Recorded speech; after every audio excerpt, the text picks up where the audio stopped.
The views and opinions of this podcast are ours and ours alone. Amen. How's everybody? How's Enjoy the show. everyone? We don't have a theme song, so this is it. Hallelujah. Long time. It's Been a long time since I've been on anybody's mic. Baby, Okay.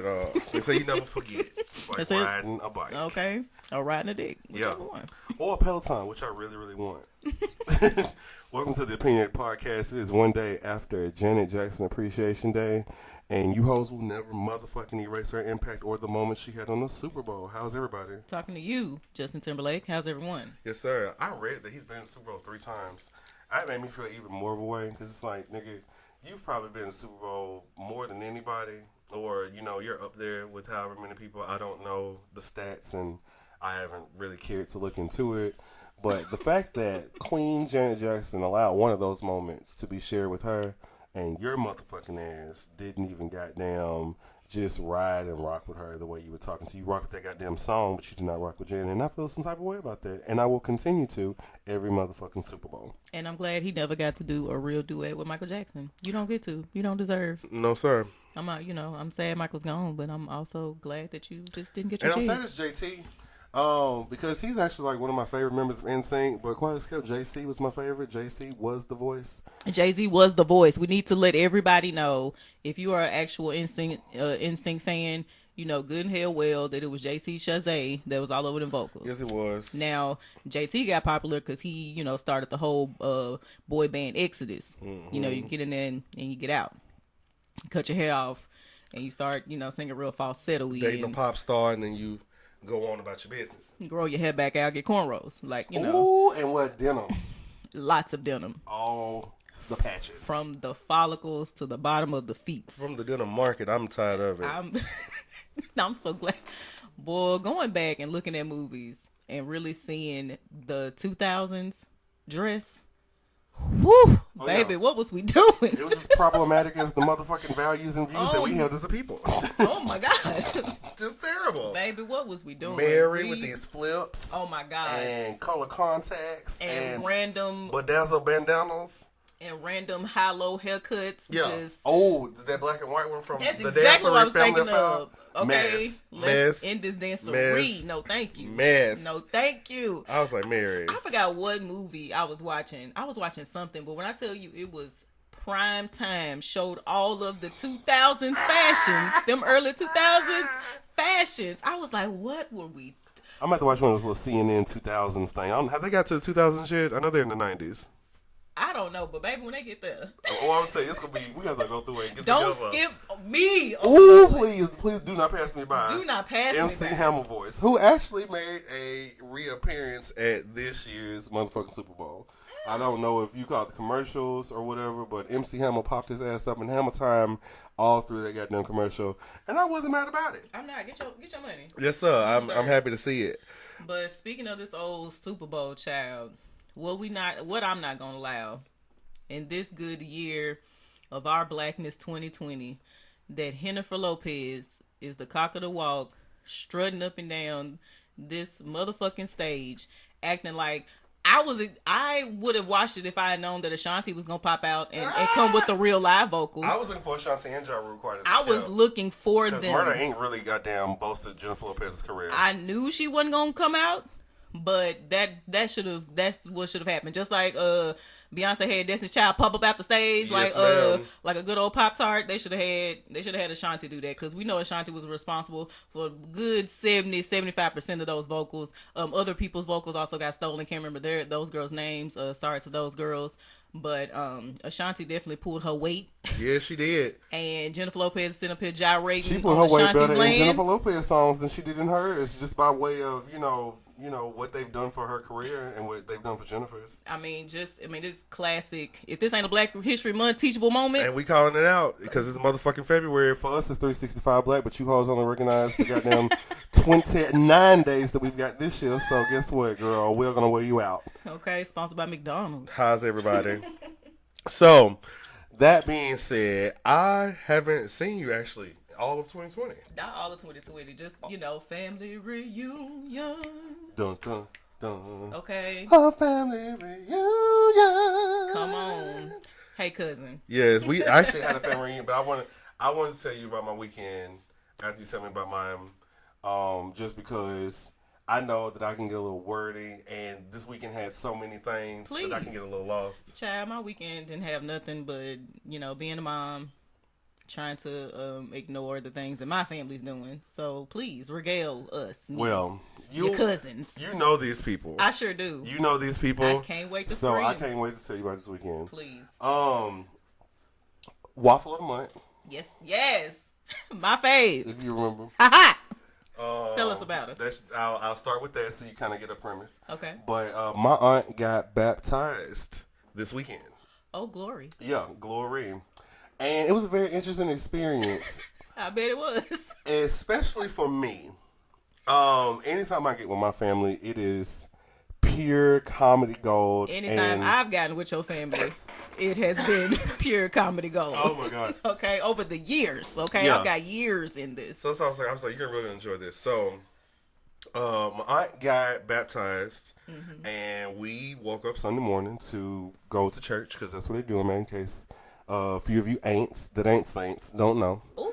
I'm an ain't though. So, and I do know because I'm a former saint. Okay. Reformed saint. Yeah, reformed. And I was a bit taken aback because this was a little bit different than how they do baptisms at my church. Oh. I mean, they dip in the water still, wearing your white wrapped up, wash your sins away. You don't have to be who you used to be. You don't have to be. But I was not ready for it at the top of the service. Oh. I was just, because in my mind, actually, I was probably going to arrive a little late. Because I'm like, they probably forget to the baptism about 30, 45 minutes in. Yeah, you know what I'm saying? First collection. No, ma'am. We sat in there. It's like they did a call to order. Now we ready. It's like a light came on. It's like, start the show. And baby, next thing you know, people was coming out the back in white. I said, no, hold on. Well, no color people time here. It was not at all. And so they went through and did a little baptism, did a little girl. They did my aunt and so on and so forth. So it was really nice to see her find something that can allow her to grow, in that kind of way. It's real spiritual. I love to see her, turning her life around. So congratulations to you, Auntie. I won't put your business out there, but congratulations to you. Yes. But more so, in the congregation where I sat with the rest of the family. I'm already laughing. It just was Comedy Central. Give us the roll call. But when I tell you, the choir got up to sing, and folks was grabbing that mic that don't need to grab the mic. Well, that's typical. And I used to be able to sit through that, and I can't no more without a tickle. I was back there trying to hold my mule for all the wrong reasons. Add to it, it's collection time. Of course. They are passing the plate around to take up the monies for the church. Coins. Did one of my cousins get ready to put a scratch off in the plate? Please. A $75 scratch off? Hey. And was like, can they give me change? Because they never get my whole 75. When I tell you. Ma'am or sir or person. Hollered. $75 scratch off and won't change. The won't change part is really. Yes, because you're not going to get my whole 75. Because they would have took it down and cashed it. It would have been nothing about it. I'm going to just tell you. No bones about it. Just to give you an idea of where we are, Nashvilleians, and you specifically. Yes. Jefferson Street, upwards of Popeyes. Of course. You can go down to R&R Liquors and cash this motherfucking scratch off. Okay. For your collection money. Right there. It just was. Not too far at all. It was so funny. Baby. All of the comments and people busting and singing and just whatnot cannot do it justice completely. But it was a hoot and a holler. And it was especially great for me because I love the Lord. I don't necessarily participate in the church settings or so. And at least at this stage, I don't know what tomorrow brings. But for now, I'm just kind of walking the spiritual path and strengthening my relationship with the Lord, so to speak. All right. And that just kind of comes from years of being in the church and being, what do you call it? I want to call it a servant, girl. I guess I was a offer my services, whether it's, in the choir or on the did. Usher board. I did my time as well. Yeah, Choir things member. like that. Choir. Yeah, in the choir. In choir. And, sometimes when you sit in those spaces, you can kind of see the production element of things. Yes. I won't speak on everybody's church because I don't want to, put everybody under the umbrella. I think, that's a bit irresponsible. But of my experiences, and we're talking about 30 plus, I've definitely been able to, for a good amount of time, see the production factor behind it, and a lot of the things that sometimes can drive the need to stir the spirit up. Yes. So, yes. It's a little harder for me to genuinely participate, especially when the saints that are still there who.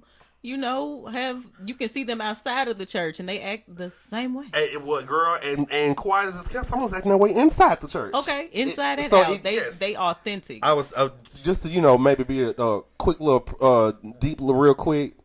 I was talking to a cousin of mine and we were having a conversation about faith and things like that. And I was explaining to her that I think that the whole faith-based system or faith-based systems would be more powerful if people spent more time being the example instead of talking about their experience. Amen.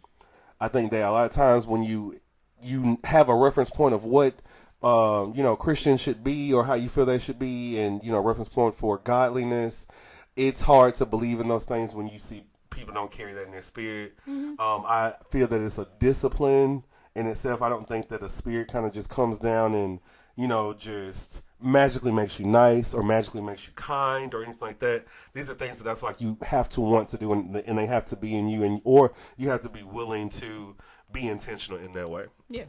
So I'm not gonna be TD Jakes on y'all this morning, but that was my weekend. Let's get to our rants. We talked on the phone a little bit before we got here, and we're definitely doing our best to try to limit our offline conversations so that we can bring you the magic here. Yes. But you had a rant earlier. Well, I guess you kind of just got it off. Regarding, yes. Well, yeah, let's bring it back around. This is Black History Month. I'm going to double down on that. I definitely was waiting for not only Ashanti, but Ja Rule to come out last night for the performance. Yeah, most definitely. You're a very pivotal part of this lady's career. Or whatnot, and that's just me. It's Black History Month, and that's how the fuck I feel. I feel quiet as it's kept, though, that they probably could have kept the show. The show wasn't terrible. Shakira came out and shook, as Shakira does. Lay low, lay low, laid. Okay, hips don't lie. Yeah, they never did. That's what she gave, but it looked good. Lord. And J.Lo came out with her goddamn, Riley voice from the Boondocks. It's real little boyish. And, concept just giving you these big Sierra ballad vocals. Stop. And it was good. I will die defending the fact that J.Lo is a showwoman. Yes, she is. She puts on the show. Ain't nobody gonna take that away. We're not gonna take that. And so much so that I felt like it was a bit maybe disrespectful that she even had to co-headline. Because I felt like she's big enough to do this bitch by herself. True. I mean, and to be quite honest, like, what was Shakira? What's Shakira been doing? Shaking. I mean, underneath her clothes, she was shaking. Underneath your clothes. But just no shade. Like, where's Shakira been at? Because usually the headliners are people who are having like big years, or they're in the spotlight and have been for the past few months and such. So. Just it's just a question. Yeah, it's not shady. It's just a question. Just a question. It's the same question that I had. But then again, I'm wondering why either one of them was chosen. When we in Miami in a space where Trick Daddy Dolls is still alive and kicking, Trina's still up, and the City Girls are somewhere. Baby Kai would have came and shook Florida for the goddamn thing, and would have separated Florida from the United States. Okay. You talk about a goddamn Brexit, baby, it would have been a Flexit. Oh, God. And Florida would have been off goddamn dangling in the ocean somewhere. 305 Live. Do you hear me? Okay. K-Wayne 2.0, my neck and my back. Pitbull, at least. Like, if you're going to pull Shakira out, you really should have got Pitbull. I could have put Pitbull in Flow Rider. I don't, it's fucking all four of them. Let them be a super Florida team. I would have taken that versus them co-headlining as if... Anyway, so... Just vocally speaking, girl, I don't understand. I don't either. And you know what? I wouldn't even be surprised if J.Lo called Ashanti was like, "Girl, I'm gonna need some backup. I can't bring you out because can you record me a little something Just give me a little piece. For the show, girl. I got you when I get done. Bitch, you ain't got to go worry about, putting on them little outfits for Pretty Little Thing anymore. Okay. I will cover this month's. I cover this year's salary. I'm gonna slide you a piece of that hustler's money. Yeah. I got you. Yeah, because that we just started to get into litigation for suing and shit like that, so they ain't took nothing yet, so I still got it. Come get a little piece of it, Miss Douglas. Come get a piece. So, yeah, my rant was just like, like we were talking about the way Jennifer Lopez, no vocal having ass, used Ashanti and other voices, again, girls who shall not be named just because I don't know them. One of them, this I think, time. was me. Shit. Okay, and just how she exploded into the stratosphere, but no kind of, and it's like, I still love Britney Spears, and she is a show woman as well. Because baby, them vocals are thin as well. But it's something about Britney I will allow that but at least Britney came with her own vocals. Britney didn't steal nobody vocals. Who else did you hear whispering like Britney? Nobody. Yeah. Baby. Yeah. Okay, ga. Like, Britney was not copying nobody's vocals. Like, she just came out there, low voiced, not really too much going on, and they just, did some stuff. But J.Lo singing over other people's tracks has been known in the industry for years. Child giving them all the washes. Okay. Oh, girl, and all types of carrying on, and we just won't have it. I mean, she didn't Milli Vanilli. Like, she did hum a few bars. Yeah, she hummed a few, and then she Milli Vanilli lived. Okay, because something.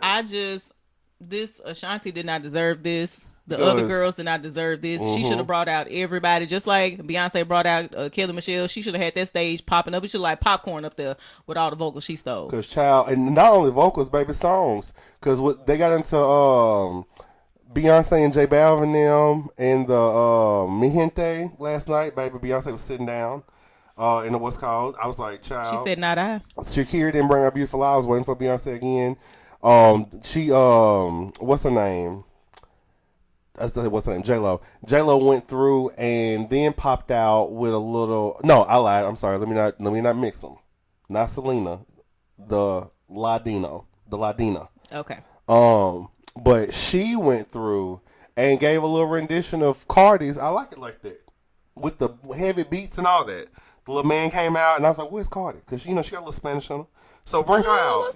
And I was like, child, y'all don't let J.Lo come all the way down to Florida to rep New York. Goodbye. Goodbye and good day. Like, I just can't sit nor stand for it. Yeah, I gave it a 7 out of 10. I'm giving whether it Beyonce's is at like the 9 and 10, the Gaga's is at, but I'm giving it a -1 million. And it's not off of showmanship, because I'm not taking that from Jennifer at all. But it's just sad. It's just sad to see.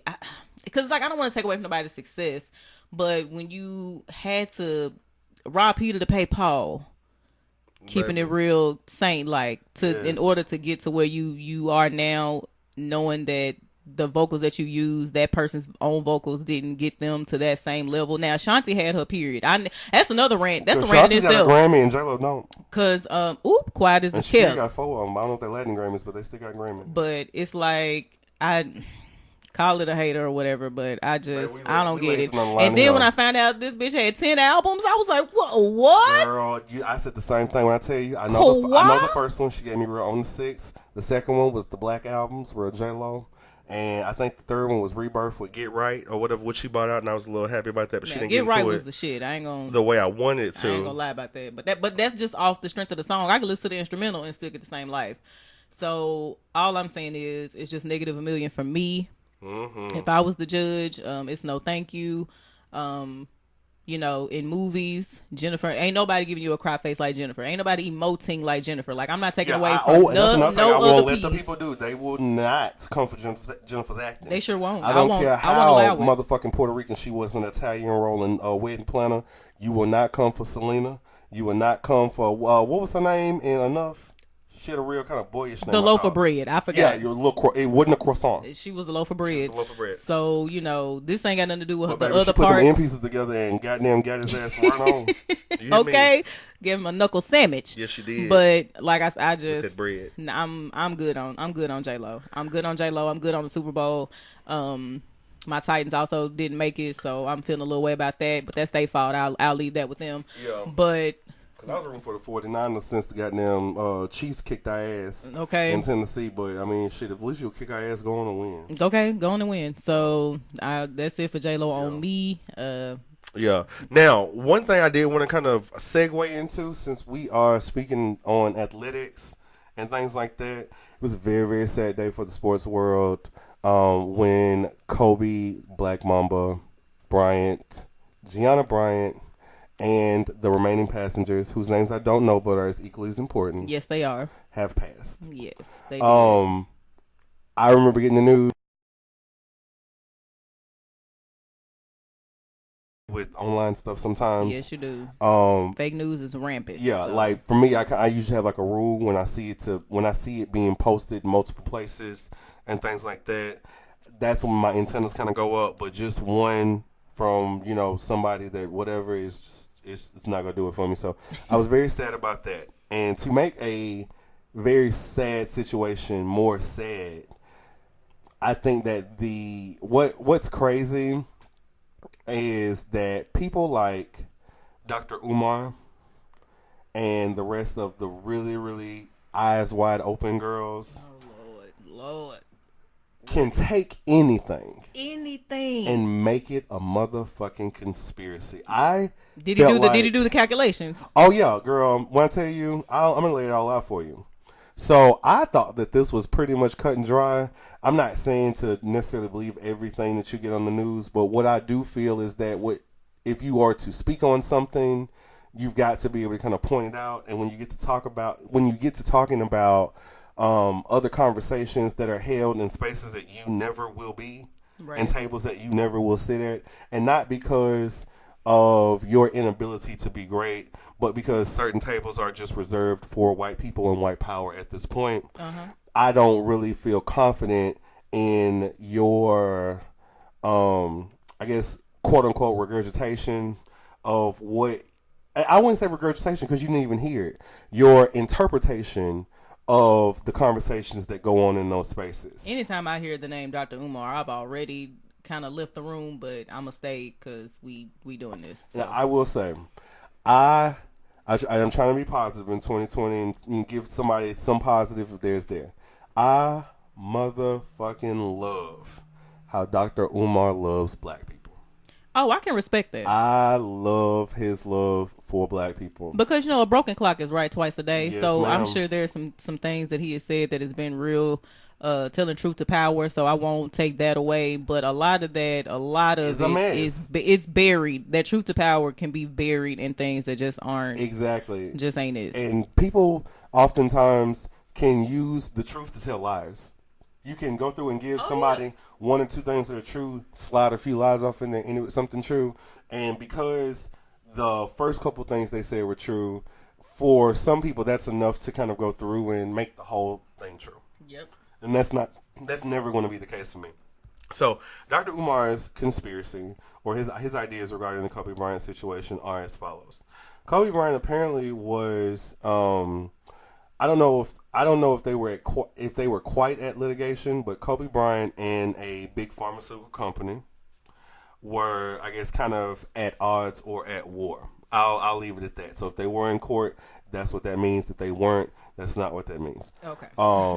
But they were at war, and apparently the pharmaceutical company was interested in naming one of their products, or had tried to name one of their products like Black Mamba. Okay. And from what I understand, the particular company was, I guess, kind of into it with Kobe because Kobe was fighting their usage of that because they're not only the name, but specifically, I think they were kind of using him or his likeness to promote it. Okay. Which you can't do. Right. So, because he was in that kind of dispute, so to speak, that's it. The big pharmaceutical company went through and fucked with the goddamn propeller because nothing ever happens to propellers. And they thought, according to Dr. Umar, they thought that, I guess, they were going to do it on Monday. And I'm assuming the henchman got the dates wrong. Because Kobe according to Dr. Umar, normally flies his helicopter alone on Mondays. So they were aiming for Monday to try to catch him by itself and accidentally killed everybody. Now, fuck the fact that all of the goddamn choppers and whatever in LA were grounded due to the fog. In case you did not know, fog impairs your visibility, and visibility or vision is a very important part of flying. Yeah, definitely. And I apparently that wasn't enough to just be the thing. Like, in my opinion, this was just negligence. I can't say whose part it was on. I have to default to the helicopter company, because even if Kobe wanted something X, Y, and Z, you have the final call, I would imagine. They do. And because they gave him special permission, they flew, couldn't really see where they were going, and it sounds as though the propeller, I guess, hit a hill or a mountain. You kind of need a propeller to stay in the air. You do. So the helicopter went down and crashed and burned. Yeah. Plane crashes and helicopter crashes are amongst the most deadliest as far as, I guess, survival rate. Right. And, no one survived. Now, his speculation also comes in part because the news,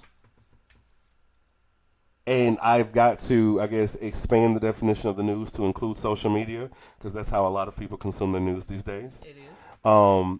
But also expand it to not just being your MSNBCs, your Foxes, your CNNs, your NBCs, CBSs, or whatever like that. A lot of independent journalists. Yeah, including onions. Uh-huh. And what happens is when you have that many people reporting on something, and the majority of people reporting on it are not in the area, actually, out in the field reporting, so to speak. Right. You're going to get people with stories that sometimes come out to be a little bit different towards the end. Right. I think, and I can't speak to what Dr. Umar saw, but I think outside of just looking at regular social media sites, my opinion is that Dr. Umar and maybe people like Dr. Umar are wrapped up so much into the conspiracy that they don't take the time to really listen to the reports. Right. It's okay for a report to be wrong.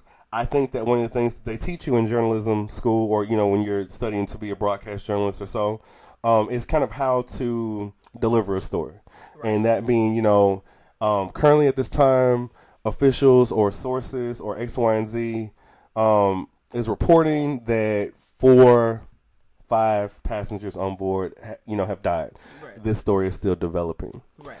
That is technically true for that moment. Mm-hmm. Like, at this point, what we've heard is this blah, blah, blah. This story is still developing, which means that we don't have enough to consider this case closed, the story over. Mm-hmm. Leaves a good opening for new information to be taken in and digested and dissected. And exactly. A new report will be given to kind of update. Yeah, because we know at this point that we don't have all the facts. Right. But this is what we do have.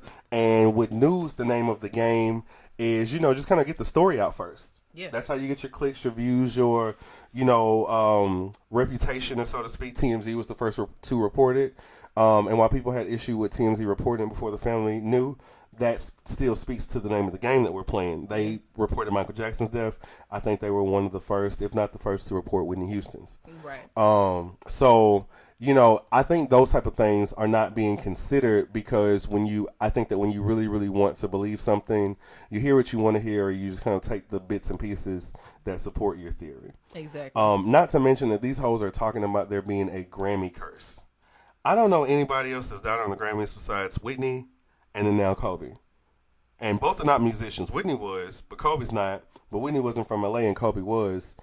So I don't know if that is the connection that people are trying to make between that or whatnot, but I think people just, for some reason, celebrities are so immortal set on a pedestal. Like, no, however you want to splice it, just because a bunch of people know you does not mean that you are not still susceptible to the laws of life and death. Exactly, and I think that's the problem. Like, people look at these people as gods or, you know, as untouchable and so on. And think freak accidents and natural deaths and things like that still happen to these people regardless of how much money is in the bank. Because it's not to say that people have not been murdered in the name of whatever this and business that. Yep. But sometimes people just die. Yep. And that would be, to me, I think I would really like if Dr. Umar skipped a few deaths.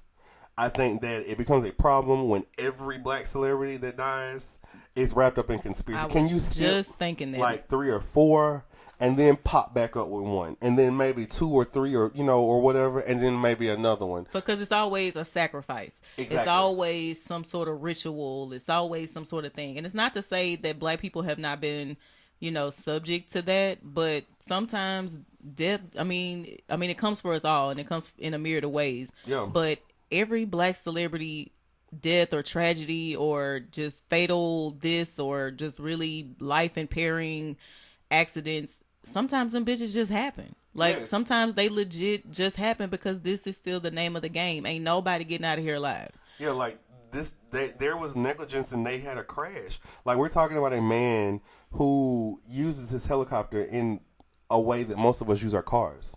Like, he is on a helicopter more often, and that alone increases the likelihood of something happening. Right. On top of the fact that him and Vanessa had an agreement, from what people are saying, that neither one of them would ride helicopters at the same time. Right. I don't know any other way to translate that other than the fact that you knew that death was likely, and that you were being responsible preventative parents and trying to exercise what little control you have of this big world, because we don't have complete control, right, to make sure that your children don't grow up without a parent. Exactly. Without both parents. Exactly. So I mean, it's sad, it's tragic. You know, nobody wants to hear about, you know, families and their children perishing in such a way. But death is something that comes for all of us. And I really need people to finally reconcile with the fact that it's going to happen. Yeah. Something certain in life. Yeah, it's the only thing certain in life is that you're not going to make it out of here alive. You can't, you won't. It comes for everybody. That's it. So if we can get to that level of understanding and acceptance, we probably wouldn't have as many conspiracy theories. Because for me, when people come out with conspiracy theories like that, that lets me know that you are not comfortable with your own mortality. You are not comfortable with the fact that you too will perish in a way that is unknown to you. Mm-hmm. So when you speak in such a way like you just know, like you just have the answers, that everything is such a conspiracy, that it couldn't be that it was just somebody's time to go, because if it wasn't, they wouldn't have. So, like, let people mourn, let the families mourn. Stop putting out such things that cause people to skip over the fact that death just comes for us all. And it's sad because you won't see that loved one again. It's sad because, you know, Black Mamba's not here anymore, and, you know, all the things that he was doing, that he was doing post, you know, basketball life. You know, it's time to really wrap your heads around the fact that your own mortality, as long as you're living, your mortality is up. It's up there. Yeah, we have an expiration date. We don't necessarily always know it, but it's there, and it comes for some of us in old age. It comes for some of us in some of the most tragic and horrific ways, and some of us are, you know, blessed enough to just kind of exit and transition in our sleep. Mm-hmm. But that's the thing, you don't know, and, you know, if anything, I think the lesson to be learned from this is just to kind of live every day like it's your last, and go out and do what you can to make your life as fulfilling as you can, so that when you go, you feel like you did what you wanted to do. Exactly. I mean, because, you know, because life goes on. There's always going to be so much more to do, so much more to see, so many ways in which you can grow and learn and expand into different realms of yourself and the different ways that you contribute to society. But like, the conspiracy theories have got to end unless you got some concrete, hard evidence to support what you're talking about. You're just making a situation. You're taking the focus off the people. You're taking the focus off their memories, the people that wish to remember them, the people who are greatly affected by these people's absences in their lives. Like, let's let that go on. I did not know Kobe. I did not know anyone else that was on board. So my mourning is only of the, wow, That's tragic. That's sad. You know, I know other people are sad and dealing with it. But to come with conspiracy theories, that's like standing up in the church while the funeral's going on and holding up random pieces of paper saying, I know the truth. I know the truth. Like, come on, y'all. Like, for that's real. What it gives me, though. Let people mourn. Let people mourn. Let people have the time that they need, whether they knew it or not. Like, some people are greatly affected by celebrities' deaths because, like, I know when it comes from Beyonce, I'm going to be so up. Oh, yeah, baby. There's not going to be no reporting, no podcast, no nothing. I'm going to be tore up. I'm going to be out. Somebody got to report for me. I was tore up when it came for Michael. I was tore up. Whitney, Michael, Whitney, Aaliyah, like, all of them. Whitney told me the pieces. But she shouldn't, at the same time, like, unless you know for sure, shut up and let the people who really are trying to deal and cope, let them have that. It's like why does it got to be so soon? If it's a conspiracy, this could have waited 6 months from now. If what you're saying is the truth, you could have waited. That stuff could have waited because nothing that you're saying is going to make anybody investigate that. No one is going to go look and dig into that. No one who is close to the situation is going to even consider what you're talking about. You're just spewing into the void.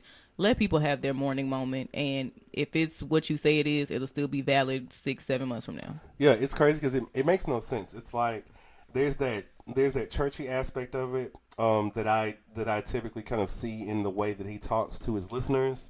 That comes in the way of needing to make things rhyme or kind of keep repeating things to put it in.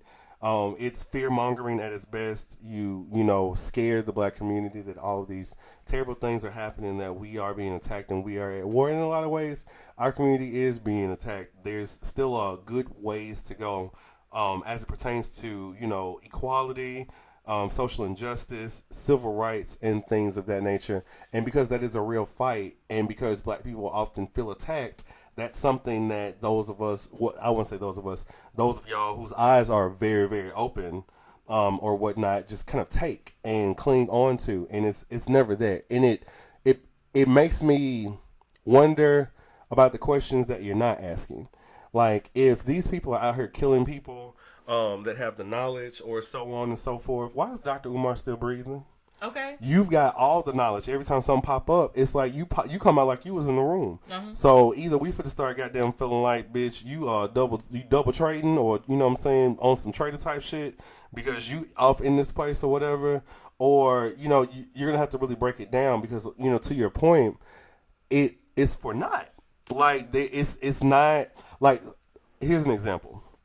If Dr. Umar came out and said, hey, I overheard a conversation that the people who run Popeyes on Jefferson have government connections or affiliations of X, Y, and Z. Mm-hmm. And black people, I need you to know that they are poisoning the chicken sandwiches at goddamn Popeyes on Jefferson. Mm-hmm. At that point, that's information people need to know if it's true, because you can save lives that way. Yeah. Like, you can prevent people from goddamn going and being poisoned by the chicken sandwich. It's going to have an immediate impact. Yeah, but I don't understand what there is for people to look at as it pertains to this Kobe situation. Because if you have this information, why aren't you building a case, I guess, to present in, on behalf of Kobe? Like Jay-Z and I think Meek Mill and so on are working on behalf of the gentleman in, is it somewhere in the South? Is Mississippi, Alabama, one of them prisons. Right. Yandy's involved too. That has, really just poor conditions and things like that. And they're down there building a case to present on behalf of these people to change. Dr. Umar, are you presenting a case on behalf of Kobe? Or are you just kind of, putting that fear out for people to, is it enough to just know that we're being attacked? Because we knew that before Kobe, if that's the case. Yeah. And, and I use being attacked loosely in the sense that, like, if these things are conspiring against us, what is your knowledge going to help us do to make that better? Mm-hmm. And another question to that is, even if they were to get rid of Kobe the man, Kobe is an empire state of himself. So it's like he has an estate. So would the estate not keep fighting? Thank you. To make sure that his likeness is not used in a way he doesn't want. It's not enough. Like, because he still has a wife. Because he still has family. He still has people that are in place to continue his legacy. And Kobe Inc. or Black Mamba Inc. or whatever it's called. You know what I'm saying? So it's like, even if they got rid of Kobe the man, that fight would not stop just because Kobe himself is gone. Like, they're going to try to protect his likeness and whatever it may be used for if people are not using it in the way that he would have intended. So the buck didn't stop just because Kobe himself, the man, is no longer here. And I can give you examples of estates that keep on after they die. Whitney, Michael, like Elvis, all of these people have estates that will go to court on your ass if you are not paying their publishing or their royalties or whatever they're owed. If you're out and gaining profit or whatever off of the likeness of what the estate has the rights over. Exactly. It makes absolutely no sense. And I wanted to have that conversation for those listening or whatnot, just to kind of go through and let that exist amongst all the mess and, rigmarole. Get him out of here. Please. Quick, fast, and in a hurry. Get that school up and running since you want to talk about stuff. Get that together. Get that together first. People been talking about that for the longest. Let that come out. Let's talk about that. Give us all the information on that. You don't have time to be goddamn being secret spy for the goddamn White House and the school's not open. Like, to me, the school would be a method of change. Like, this is, if we feel like that we have systemic things kind of going against us or our black boys or our just race or community in general, from an educational standpoint, that's where you can be of benefit. Like, I don't understand why LeBron's not dead. Like, because that was the thing. His point was, I guess, the Illuminati or the secret skulls or the forces at work, whoever they are, like to do things that at the time of like ceremonial. Yeah, it's always a sacrifice. It's always black blood has been shed in order for some white phoenix to rise and all of this other stuff. And sometimes a death is just death. And this crazy though, it's like it was a black phoenix that rose this time because apparently he got killed because LeBron passed his all-time shooting record. So this is basketball. Thank you. It is a sport. Like anyway. Let's move on. Let's move on. I actually have a still kind of relevant topic or whatever since we are on the conversation of black people. Okay. Black people. It is completely and utterly okay to have criticisms, or constructive criticism or whatnot for black creators. Yes. Tyler Perry, one of our pillars of black excellence, I will never take that away from him, at all, released a movie a few weeks ago entitled A Fall from Grace. Mm-hmm. I don't know if have you seen it? I started it. Okay. I will fill in for you. Please. I want to, I guess, kind of talk about black people first. With this movie release, I've seen a lot of conversation of people, and I'll just say it's split. I don't have the numbers or the time to try to quantify 60-40 or just whatever the case. I'll say that it's split from what I've seen in, on my particular timeline of people that feel how I feel and that the movie was, terrible and definitely had a lot of moments in which it can be, improved or a lot of things about it that can be improved. Right. And there are other people who feel that people like me who have these criticisms are haters. And that comes in the fact that a black man is out here trying to do X, Y, and Z and so on and so forth, and we're not being supportive. Let me start by saying this. I watched The Fall from Grace, so therefore I supported it. Tyler Perry put this movie on Netflix for us to watch, and I watched it. I don't know how much of my little $14 subscription is going into Tyler Perry's pocket, right? But I'm sure he already got it. Yes. That being said, how are we ever to be better if we're not able to make criticisms towards one another? And I don't agree with the whole idea that we are not able to talk about things that could be better for black content in front of white people. I don't know Tyler Perry. I will never have an opportunity unless Tyler Perry comes to find me to sit down and talk to him one on one about whatever. And my Facebook is my own, and I can say what the fuck I want. Yeah. I thought the movie was terrible. I don't think that it is. No, it may be. It may be. I'll say it's one of his worst. And these are my reasons. I think that the actors that participated in it were fine. I didn't get any Meryl Streep type acting, but I wasn't just necessarily looking for that. But it wasn't Noah's Ark type acting, so that's fine. Still love Noah's Ark. Yes.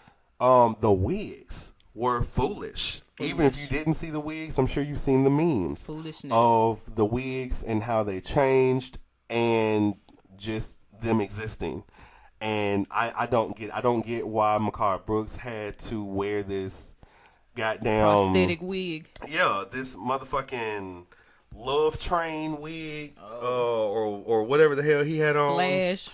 I thought that he could have just been cool bald. I don't understand why we had to do that. It was terrible. Her wigs were terrible the whole way through. We could see microphones. We could see wigs shifting. We could see people in the back pretending to eat or drink, and they weren't. We could see scenes that are unrealistic and make no sense. We see police officers handcuffing people and asking them just to sit still while they walk off and do whatever else. Like, these motherfucking people are not going to run. We see, again, another example of Tyler Perry providing the narrative and a space for the thoughts of a motherfucking gender that he is not. Yes. I'm not saying that men should only write men, and I'm not saying that women should only write women. But what I will say is, if you are a person who has a film studio and cranks out movies over and over and over and over and over and over and over that typically feature a black female lead or black woman lead that is rescued or just always at, the motherfucking whims of a man, you need some black women there to really kind of navigate you through how a black woman would navigate through that. Right. There were plenty of times where I just was like, this is so unrealistic. And trust me, I get it. Everyone, black, white, Chinese, Malaysian, Ethiopian, and the like, are not going to act the same just because of what they're not certain things that are inherently black, as far as this is how every black person reacts. Right, not a monolith. Yeah, but come on. All of these people are acting that way. And then, there was one point when she, bashed his head with a baseball bat. This man should have been dead.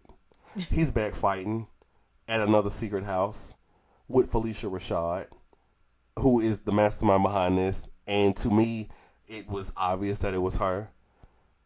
I get that this was supposed to be a movie about an older woman, I guess kind of a bit desperate to be in love, or right, motivated by loneliness. But Tyler. Oh, Tyler. The movie that you threw together in 5 days, Tyler. And don't get me wrong, there is a space for Tyler Perry movies. There is. My criticism comes on the back of comments made about making own tables and not being invited to Oscars, or not having movies being nominated and things like that, when you're not goddamn creating and producing Oscar-worthy content.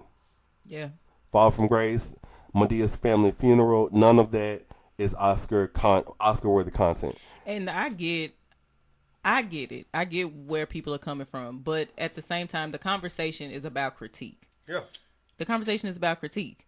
I should be able to, as a consumer, because my Netflix subscription is still paying, regardless of how many of them quarters he got. He got them off the top.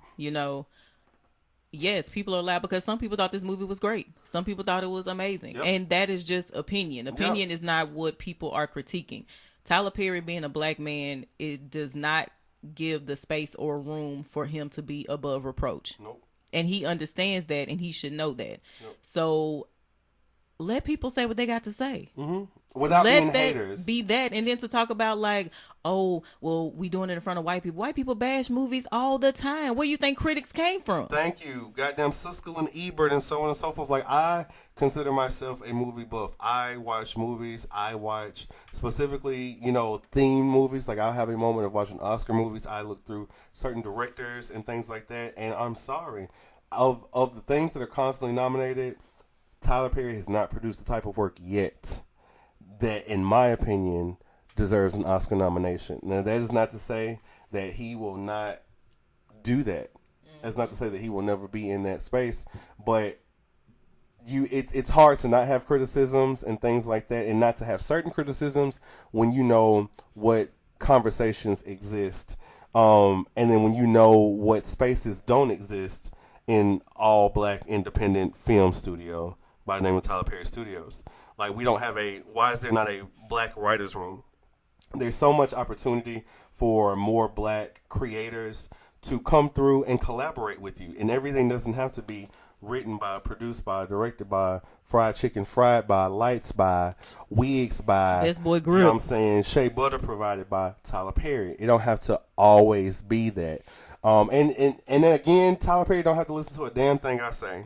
Because Tyler Perry can easily tell me to go through and open my own goddamn studio and produce the type of content that I want. Exactly. And that would be well within his right. But what I would not call him, and what I do not feel we should call other people who disagree, are haters.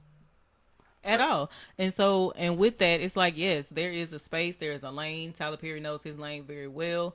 No one is saying to Tyler Perry to stop making movies. Yeah. I'm not going to ever tell Tyler Perry to stop making movies. Gotcha. Shut down the studio. Don't ever produce or come out with another movie or a TV show or whatever ever again. Nobody is saying that. But that's what people hear. Like, and it's sad because people hear that, because I've seen those conversations specifically. I'm glad you brought that up, because there are conversations like, well, Lifetime and Hallmark does X, Y, and Z, and don't nobody say nothing about shutting them down. No one saying anything about shutting Tyler Perry Studios down. Well, I from the critiques that I made, and I only speak to my perspective and what I've seen, these are things to make your content better from the perspective of people who view your content. Now, had I not watched The Fall from Grace, this wouldn't even be on the goddamn docket. Exactly. But I did, and these are my thoughts. Yeah, and the thing is that the things can coexist.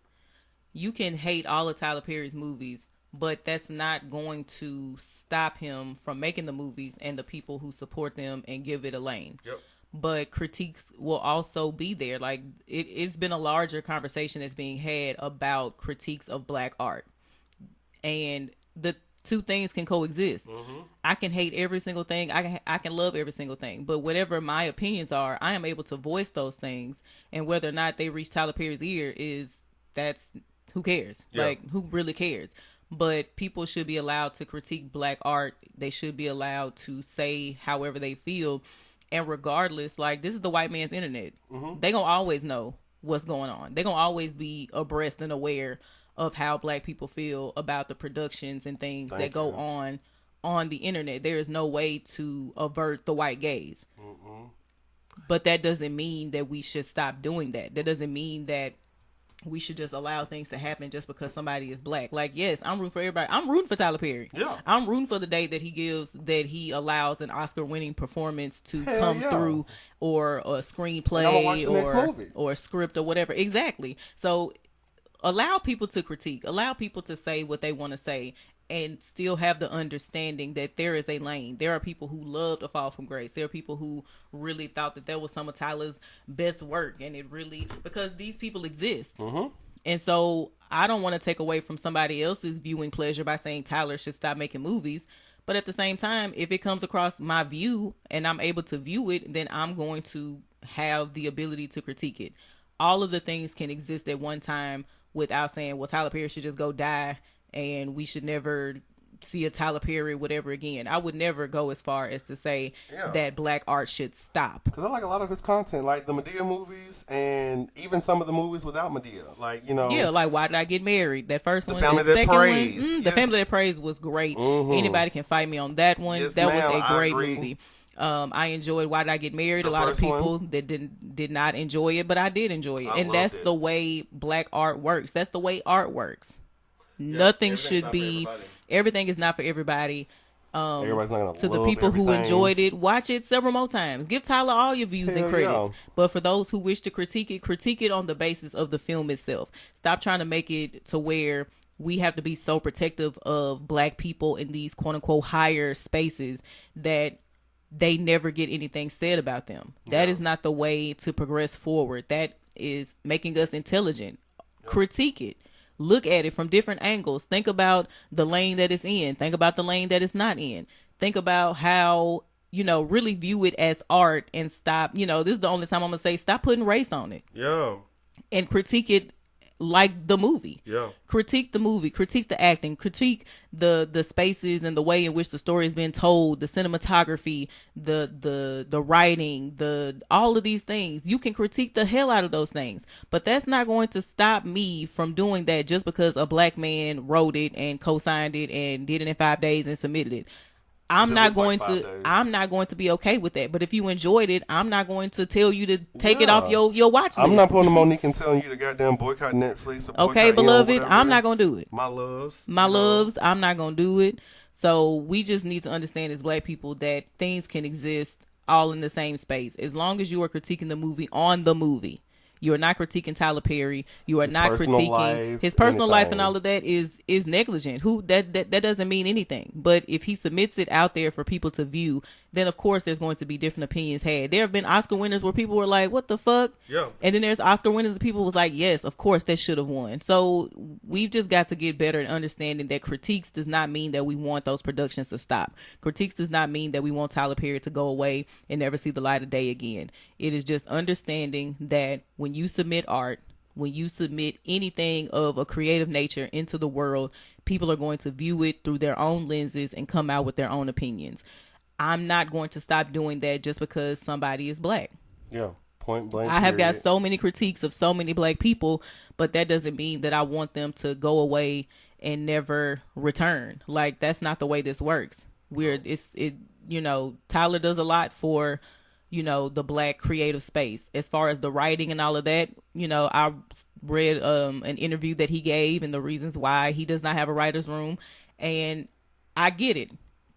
I understand that. But as long as he keeps making it starring, produced, written, directed, Best Boy Grip, lighting, catering, Tyler Perry, then I get to critique it on all of those realms. And if his name is on it, then that's who I'm talking to. Yep. So allow people to have their opinions. Allow people to say what they wish to say, especially if they are critiquing the movie on the movie's merit alone. That's it. Point blank, period. Big dot. Speaking of somebody I do want to go away, I'm not wishing death on him, but I do want him to go away. Donald fucking Orange. He is, at this point, excuse me for anybody that feels, just disrespected. I'm not supporting him or whatever, but he just seems like the Teflon Don. I don't know what it's going to take to get this man down. I have never seen a situation where you can be called to trial and bitches can be like, no witnesses, no evidence type shit. I mean, to me, it looks like what the game they've been playing for the longest. Yeah. They put one of their people in the office, and he is a Teflon Don because nothing sticks to white supremacy. When you build the system, like the fact that Donald Trump even got elected. Thank you. The fact that the fact that you can be elected to the highest seat in government, that you are the quote unquote leader of the free world with no kind of experience, no kind of, like, I got to show my resume. Oh, most definitely. I got to go in. My political resume. Or my money. For my regular ass job, I've got to submit drug tests. I got to have clear piss. I have got to be an upstanding citizen. Y'all checking my background. You got to do all of this stuff just for me to get hired to type something and submit some stuff and send this over here to this person and do this to that person and blah, blah.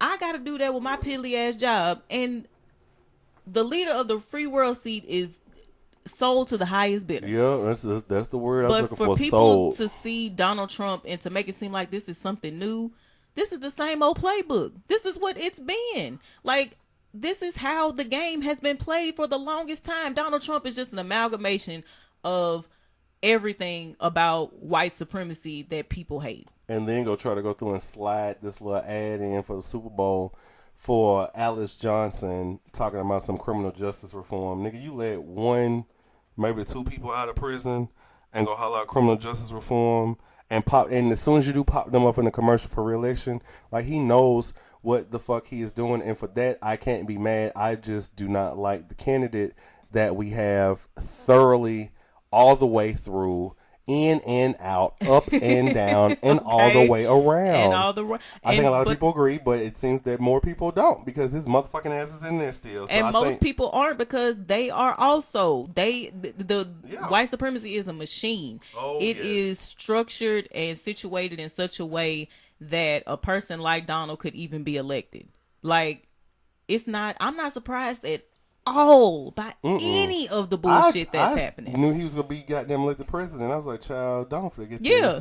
You caught him, and I was sitting there like, he's gonna get it. He's gonna get it. But that just shows the gotcha right there. Anybody looking at Donald Trump and being like, this is the worst administration we've ever had. What do you mean? We got 40 something of them up until the right now. This is the way it's always been. When people are so surprised by this, I just wonder, like, where have y'all been? In These the bubble presidents, of the current, it's like everybody gets amnesia when a new president gets in and forget what other hoes did. Like, these presidents have been like this since the beginning. This is the way the shit is structured. This is the way the shit is set up. I am not at all surprised. If you got the money, you gonna make it. That's just it. That's the way this has been set up from the beginning. Stop being so. I just need people to stop being so surprised that Donald Trump is being Donald Trump. Yeah, y'all have a better goddamn chance of goddamn trying to just elect another candidate because I don't see this impeachment happening. I see this man being acquitted. He has the goddamn majority Senate on his side, and them hoes is standing up for the king. They not gonna vote against white. They not gonna do it. They gave us Obama. There's so many incentives. Yeah, you know what I'm saying? That, and it's like, okay, so now back to us. It's going to be 10, 15 more presidents before you see a woman, before you see another quote unquote minority, before you see anything else. The system is working perfectly. Not one, Obama being president didn't even chip. Donald Trump had to be president after Obama. He had to be. Anybody who had eyes to see and ears to hear, have been on this earth long enough and had any kind of sense, knew that whoever was coming behind him was going to be another white man. Like, I can't be the only person that think that knew that was going to be the route that it was going to take. Hillary Clinton, with all of her, the fact that Hillary is a so much woman, more qualified. The fact that she is a woman disqualified her. Oh, yes. Because she had all of the qualifications outside of that. The fact of her, the double-edged sword of her staying with her husband through infidelity, but having and this is what they tell women to do: stay with him, be there for him. It was just gonna be a man. A man gonna be a man. Blah blah. So Hillary did exactly what y'all said, and that same thing turned around and burned her. Like, it's not shocking to me at all. Melania ain't left. She's doing the same goddamn thing. All these goddamn charges up against Donald. Melania said, "I don't have time." Melania don't know what's going on. Have time if you ask me. Melania don't care. She don't care about that nigga. She's So shopping, baby. she damn sure. Melania is over there getting her facials done. She is getting her nails done. She ain't came her new out. Coat goddamn embroidered and she ain't new got spray slogan. nobody's first lady initiatives. She's not doing shit. She don't give a damn. And why should she? I don't fault Melania at all because she, like, come on, y'all. And speaking of fault, I don't mean to cut you off, but it is my personal opinion that there should be no fault towards Miss Alice Johnson. This woman was in prison and Donald Trump got her out. She's supposed to goddamn be happy and she's supposed to goddamn be grateful for the shit that he did. It was terrible, but this is one of the situations where he, by her, did good. Because a broken clock is still right twice a day. Because I'm telling you, if I was in jail and Donald Trump got me out, y'all can kiss my ass, Donald Trump 2020. I'm sitting 2021 right Diamond and Silk. Do you hear me?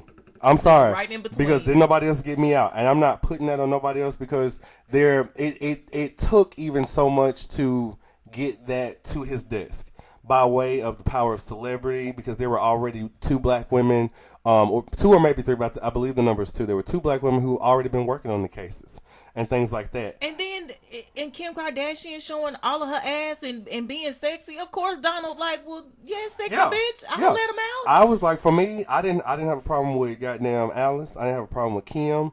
I was like, well, it's not one of us going in there to goddamn be turning around and get nothing. We know to send the goddamn secret weapon in, ass and titties. That's what gets him weak.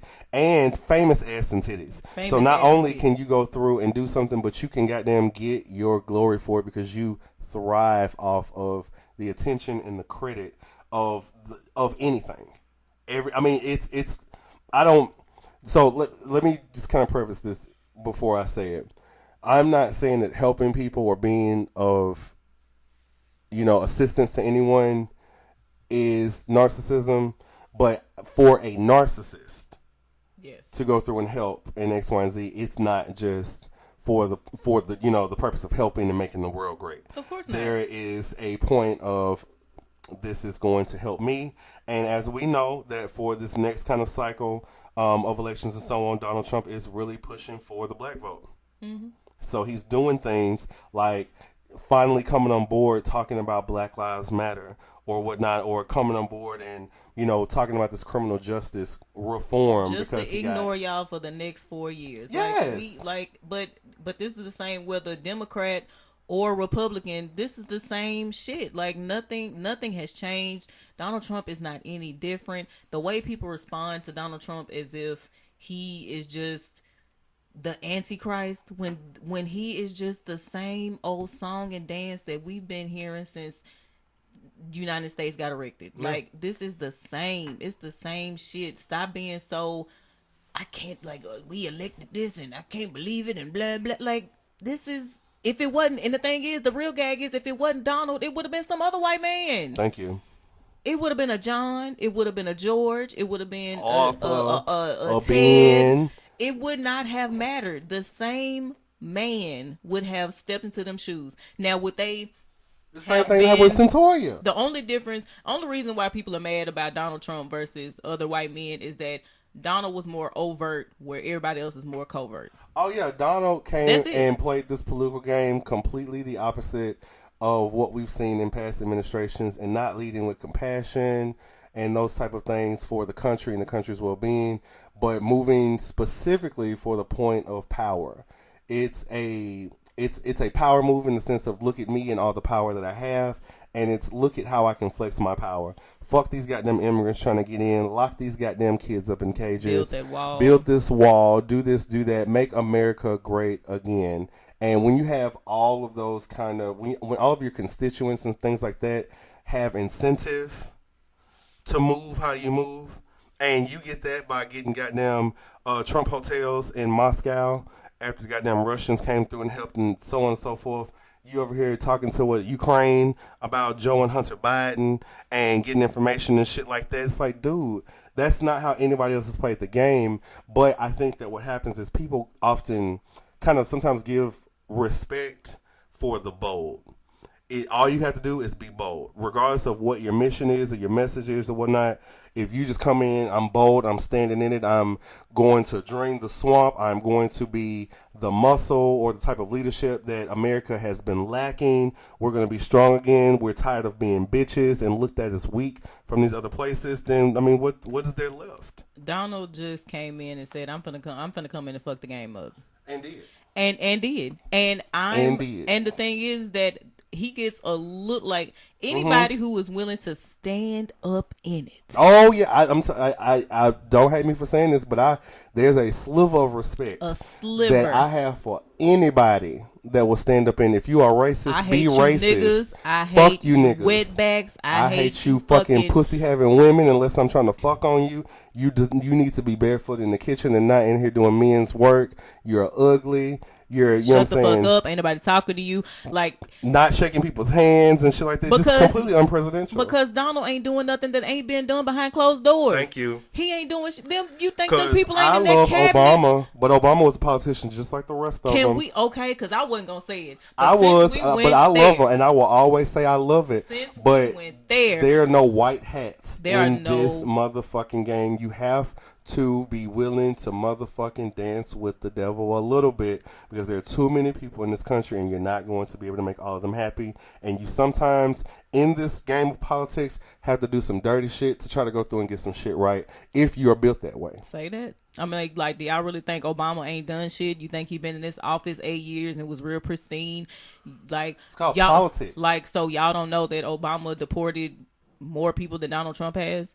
So y'all don't know that he was out here busting out these drones and blowing up shit? Like, y'all don't think Obama got blood on his hands too? Like, come on now. Everybody. Come on. 0 through 45. Okay, like, we just got to call it what it is. A spade, and we gonna tell her how it is here. Only thing y'all mad about is that Donald wasn't willing to put on that solemn white man face and dance the dance and do the hokey pokey and turn himself around. He was like, no bitches, I won't be tap dancing for you. I'm gonna get into this motherfucking office and still be the number one Louis Vuitton Don. I might not even be in this office, bitch. I might be in Trump Tower, Mar-a-Lago. Okay, I'm golfing right now. Some bullshit is happening. Guess who golfing? My house is nicer than this shit. So. Okay, my house, I don't even be here. Servants, people just standing around, don't got nothing to do. I come in sometimes, but the rest of the time I'm working from home. Chefs ain't cooking. Child, I'm talking about secretaries ain't secretarian. Okay, ain't nobody doing nothing. They in there making up their own work. When's the last time you heard a press release, babe? I don't even know if they still talking. He is just in there doing what the fuck he wants to, executive orders or what the fuck not. Like, let this goddamn man just be acquitted. Y'all hoes will need to find a strong enough Democratic candidate. I understand that we have these smaller parties, independents and green parties and things like that. I can't tell you the last time one of them hoes won. I don't think have they ever? I don't think. So that's my thing. We've got to goddamn play chess and not checkers. People have got to rally up. I understand folks is, want to go where their heart is. But if you want to have any motherfucking chance of this nigga not getting hit, you got to rally around a good, strong candidate. Someone that is a little bit more conservative, because, I think I'll go off guessing. I haven't really just looked at the updates and things like that. I feel like maybe the strongest person at this point on the Democratic side is Bernie, and Bernie didn't do well the last time, and Bernie is just a little bit too liberal for some of these people. I feel like the candidate we have is gonna have to just kind of exist a little bit more towards the middle. Bernie's gonna get in his office and do the same fucking shit. Like, everybody that's the real Hillary gag. would have everybody. That's Elizabeth Warren getting this bitch. Goddamn Cory Booker getting this bitch. If y'all would let Kamala Harris in this bitch, because this is the job. This is the job, and it's structured in that way. We have got to stop being so surprised when politicians be politicking. Thank you. That's all I'm saying. That's it. That's all. Like, stop being so. Stop letting every little thing that Donald Trump tweet. Stop reacting to every little thing that this nigga do, because that's part of what he's looking for. Because all he's doing is doing what they've been doing in the closed doors for the past 44. Oh yeah, he's playing the game of let me be bad. Let me call it good. When people rightfully goddamn get mad at me doing bad, let me act like they're goddamn foolish. And then when I win, that's my justification. Like, this impeachment is really, really going to help him for the next election, because he is going to have been an acquitted and fired president. Up that fan base. And that fan base is going to feel even more, like you said, fired up. And come behind him. They've been waiting on Donald. I mean, he's a loyal fan base. They've been waiting on him. I'm telling you, he has a loyal fan base. I'm not talking about even just like whatever. He has fans, fanatics, stands. And Obama had fans too. But and that should let you know how powerful this is, because Obama got in 2 terms and is considered by most in recent studies our greatest president of I guess the more recent time. The modern era. So it's just like, these are things to look out for, because the game don't change. It don't. The players do, but the game don't. It don't. Speaking of players, you and I had a conversation, and I want to maybe let you take the wheel on this one. Okay. Our beloved Lena Waithe. The Waithe to our Lena. Which way is we waiting? Whatever way you want to waithe, because I heard the Waithe was out here waifing all type of ways. Woo! And my thing is that before this even happened, I have been looking at Lena with the side eye. Lena used to be my studsman. And as far as the looks and the prestige and all of that, she still is. It started around Chicago Shy for me. Because I was, okay, it's okay. Because I had a conversation with someone, and I was the way that whole showrunner situation happened, none of that made no kind of sense to me. Like, I'm just gonna put that out there. So it started way a little further back than everybody else, but she has just really been, just the way her interviews have been going, the things that she's been saying, her justifications for the decisions that she's made have not sat well with me. Again, this is critiquing black art. Yeah, this is critiquing what she is saying. Yeah, and because I'm not assuming anything about professionally. Her. But like, she's sexy as fuck. She got money. I was joking to somebody like, shit, should I go ahead and shoot my shot now? Or, you know what I'm saying? How much do I need to let this bitch cheat on me in order to get the bag? Yeah. You know what I'm saying? But just the way her interviews were with Queen and Slim, the interviews for the Shy incident, like just the way that she handled all of that and kept trying to pass the buck as if, you know, she had no control and this and that, but then also flexing and saying that she's got control. Like, either you do or you don't. You know, is it Pauline? Okay, just which one is it? Because her name's Pauline, but I call her Olivia. So my biggest critique of Lena, outside of, I mean, she just gonna cheat. People gonna do what they do. Apparently, this ain't the first one, and Lena damn sure ain't the first stud that's ever got one of these straight girls and twisted her mind and got her in there and then was still nigging. So that's really a moot point. I'm not gonna talk about that. But is this girl pregnant? Who? Is her wife pregnant, or is she just? I've stopped listening to the reports. I haven't heard anything of that sort. Okay. I wouldn't be surprised. Maybe I jumped too far. Maybe they was just married. Yeah, they got married last year, and I think in August, but they didn't really say anything until like a couple months ago, a few months ago. Ellen or whoever noticed it, or they released it. But Lena comes off as a person that seems to be very much for black people. But she seems to also be a slave to, if in order for me to be taken seriously, here are the white people who have helped me to get to where I am. And that's not to say that white people cannot influence black people. Right. I'm not going to ever do that. Right. Because there have been great white filmmakers. We know this, screenwriters, blah, blah. Wonderful allies and things of that nature. Yeah, so not taken away from that. But the way she carries conversation in interviews, in the way she uplifts whiteness, in the ways that she uses that whiteness to critique other black creatives, in the way that she kind of upholds like biracial people or people that have parents that aren't all black, as if that makes them. So when she was talking about Melina Masukis, she was like, oh, well, she's Cuban and she's this and she's that. Like, she pretty much kept her blackness out of it. And it seemed the way she was saying it to allude to the fact that Melina is such a great director and all this other stuff because of the other components of her and not because of her blackness. This is a movie about black people on the run, dealing with black issues, saying that, you know, Jodie, whatever, the main lady in Queen and Slim, Queen, that she was fit for the role and she didn't want to just deny her that because, you know, some other black women. But my thing is, you're telling a specifically black American story. I do not want to deny any black person of whatever background the right to work and to be in the whatever industry you wish to be in.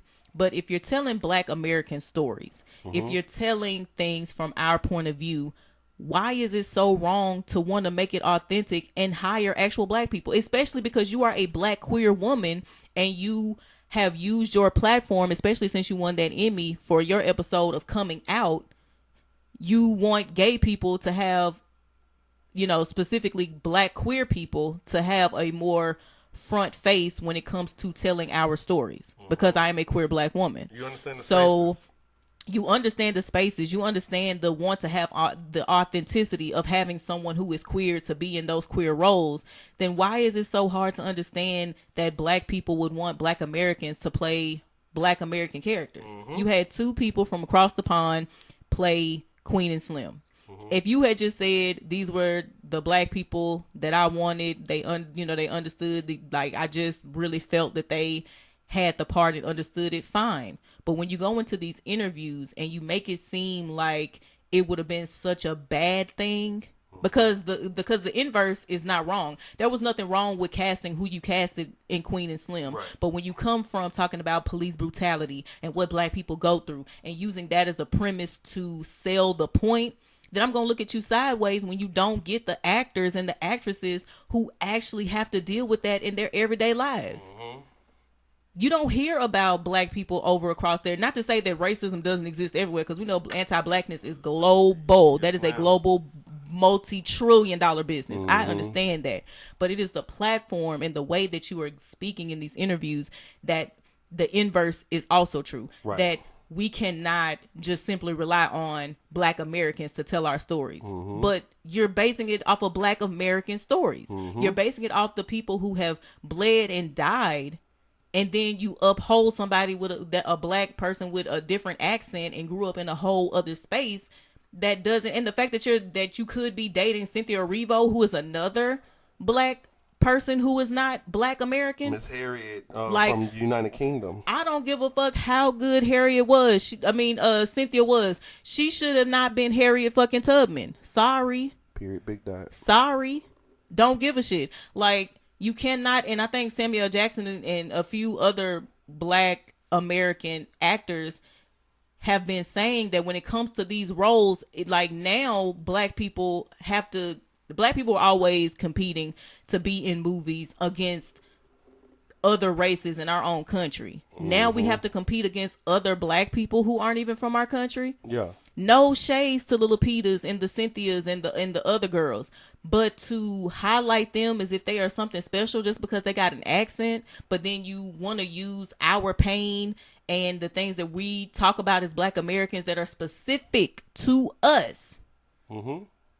And put somebody else in those shoes. Y'all got pissed as fuck when they had a white man be Michael Jackson. Mm-hmm. Pissed. Mm-hmm. But it's totally okay to give people who do not have our background, who did not have to be raised and grow up in our particular stories. That does not mean to say that they didn't experience racism. That is not to say that they didn't experience sexism or misogynoir and all of that other stuff. But but intersections go so deep. Yep. And the thing that rubs me the wrong way about Lena is that she is regurgitating the same shit that others who are not black use to discredit us from being our authentic true selves and showing our acting abilities and our acting chops, and people don't want to see black movies and all this and that. You are using the same reasoning to keep black Americans out of these blockbuster ass movies. And it wouldn't be so much of a big deal if your message wasn't centered around authenticity and inclusivity. It wouldn't be. If you had just said, I like these two niggas, they did a good job, they came in, they read the script, I fucked with it, Melina fucked with it, Queen and Slim, boom, boom, boom, here's the movie. But you are telling the story from a black American lens. You are using the black American experience. You are using a background that is only specific to people who are black and have grown up in America. If they did not, then there is a piece of that is a bit inauthentic. Nobody's talking about the acting itself. No one's talking about that.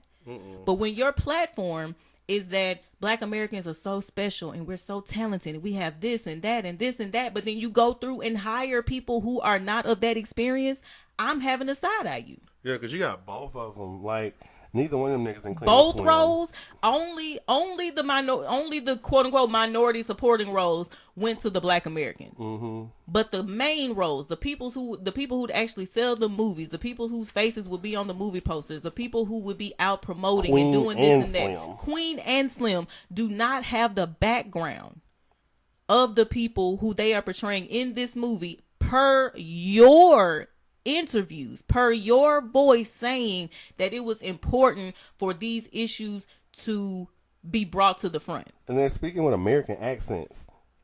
Why couldn't they just talk like them? If you just wanted them to be black, then there's a whole host of ways to be black. We're not a monolith. We are a diaspora. We are all over the globe. We all have all of this background. It is our black skin that ties us together, but our experiences are not the same. And if you are going to sell me something that is of my experience and then turn around and hire some people and use, like, you're negating your own movie. Yeah. That's what I'm saying. In the same breath, in the same interview, Melina is only a good director because she's Cuban and Italian and all these other ethnicities. But you didn't highlight her own blackness. These are your words. I'm not saying this like speculating. I'm not making this shit up just because you hired them and you never gave an interview about it. Yeah, this ain't no Umar shit. Like, this came out of your mouth, girl. So that is the problem that I have with Lena Waithe. That is what has made it very hard for me to want to continue to see where she goes. I hope through growth and just the experiences and the backlash that she is getting, because a lot of people that fuck with Lena do not fuck with Lena anymore, because it seems that she's subjected herself to the white gaze. Maybe she thought that by having these black Brits in there that it would make it more palatable to maybe have white audiences come out. And the fact is, I don't give a fuck what nobody say. Even though this is our experience, Lena had the opportunity to make the ending of this movie be better. I haven't seen it. It's not that I don't want to give it away, because I don't feel like it's one of those movies that people like are fast to go see, because once again it's black pain. I'm going to see it, but I just kind of black trauma porn, and you can turn on the news and see this movie. So it's not like you've already lived it properly. You know what I'm saying? So it's not like people are just running to go see. Of course, the first hype round of it, but there are a lot of people who needed to wait, because there are so many people that don't get on the news in their own city who are being subjected to these things, that to see that movie would inflict even more trauma on them. Oh yeah, like this, like matters of race, history, experience, and things like that as portrayed in films. I don't think a lot of people really understand just kind of the PTSD factor that a lot of people have. Yeah. For this being an experience that a lot of us have lived, which is why we should, in a lot of ways, from the marketing standpoint, be able to relate. Yeah. But when you, like you said, you kind of go through and you kind of take the route of trying to be Kelly Rowland Simply Deep, and okay. really just break it down to be just this meaningful, powerful expression of blackness and so on and so forth. Then why couldn't we celebrate them as hero and heroine? Yep. Why couldn't they have had a better outcome? Why would you just make a movie to show us this deepness when we see this real shit every day? Like, there's so many layers to Queen and Slim, and I have watched so many critiques of it. I've read so many articles where people have been critiquing it from both sides, because I found the movie to be very interesting because of the way that Lena Waithe has juxtaposed it being this great Black American classic, but you don't even hire Black Americans to be the ones to be the face of it.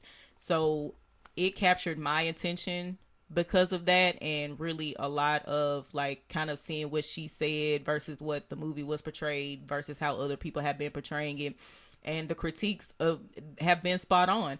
I totally agree with people who were like, so girl, so what you did was take an amalgamation of all the people who have been through this type of horror, made a movie about it, and then they don't even get the happy ending. Like, we couldn't get that. You couldn't even give us the fictional happy ending.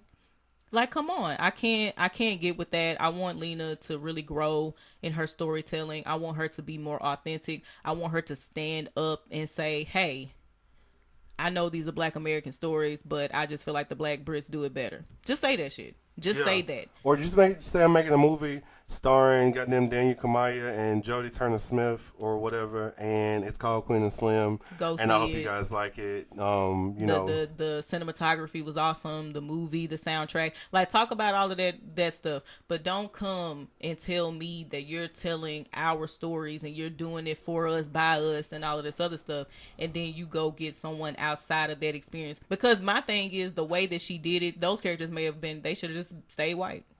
I mean, how I feel is that, you know what, when your name is Daniel Kamuyai and so on and so forth, and whatever, and apparently you are meant to, like, what this nigga said, he was on the read. So he was on the read. Oh wow.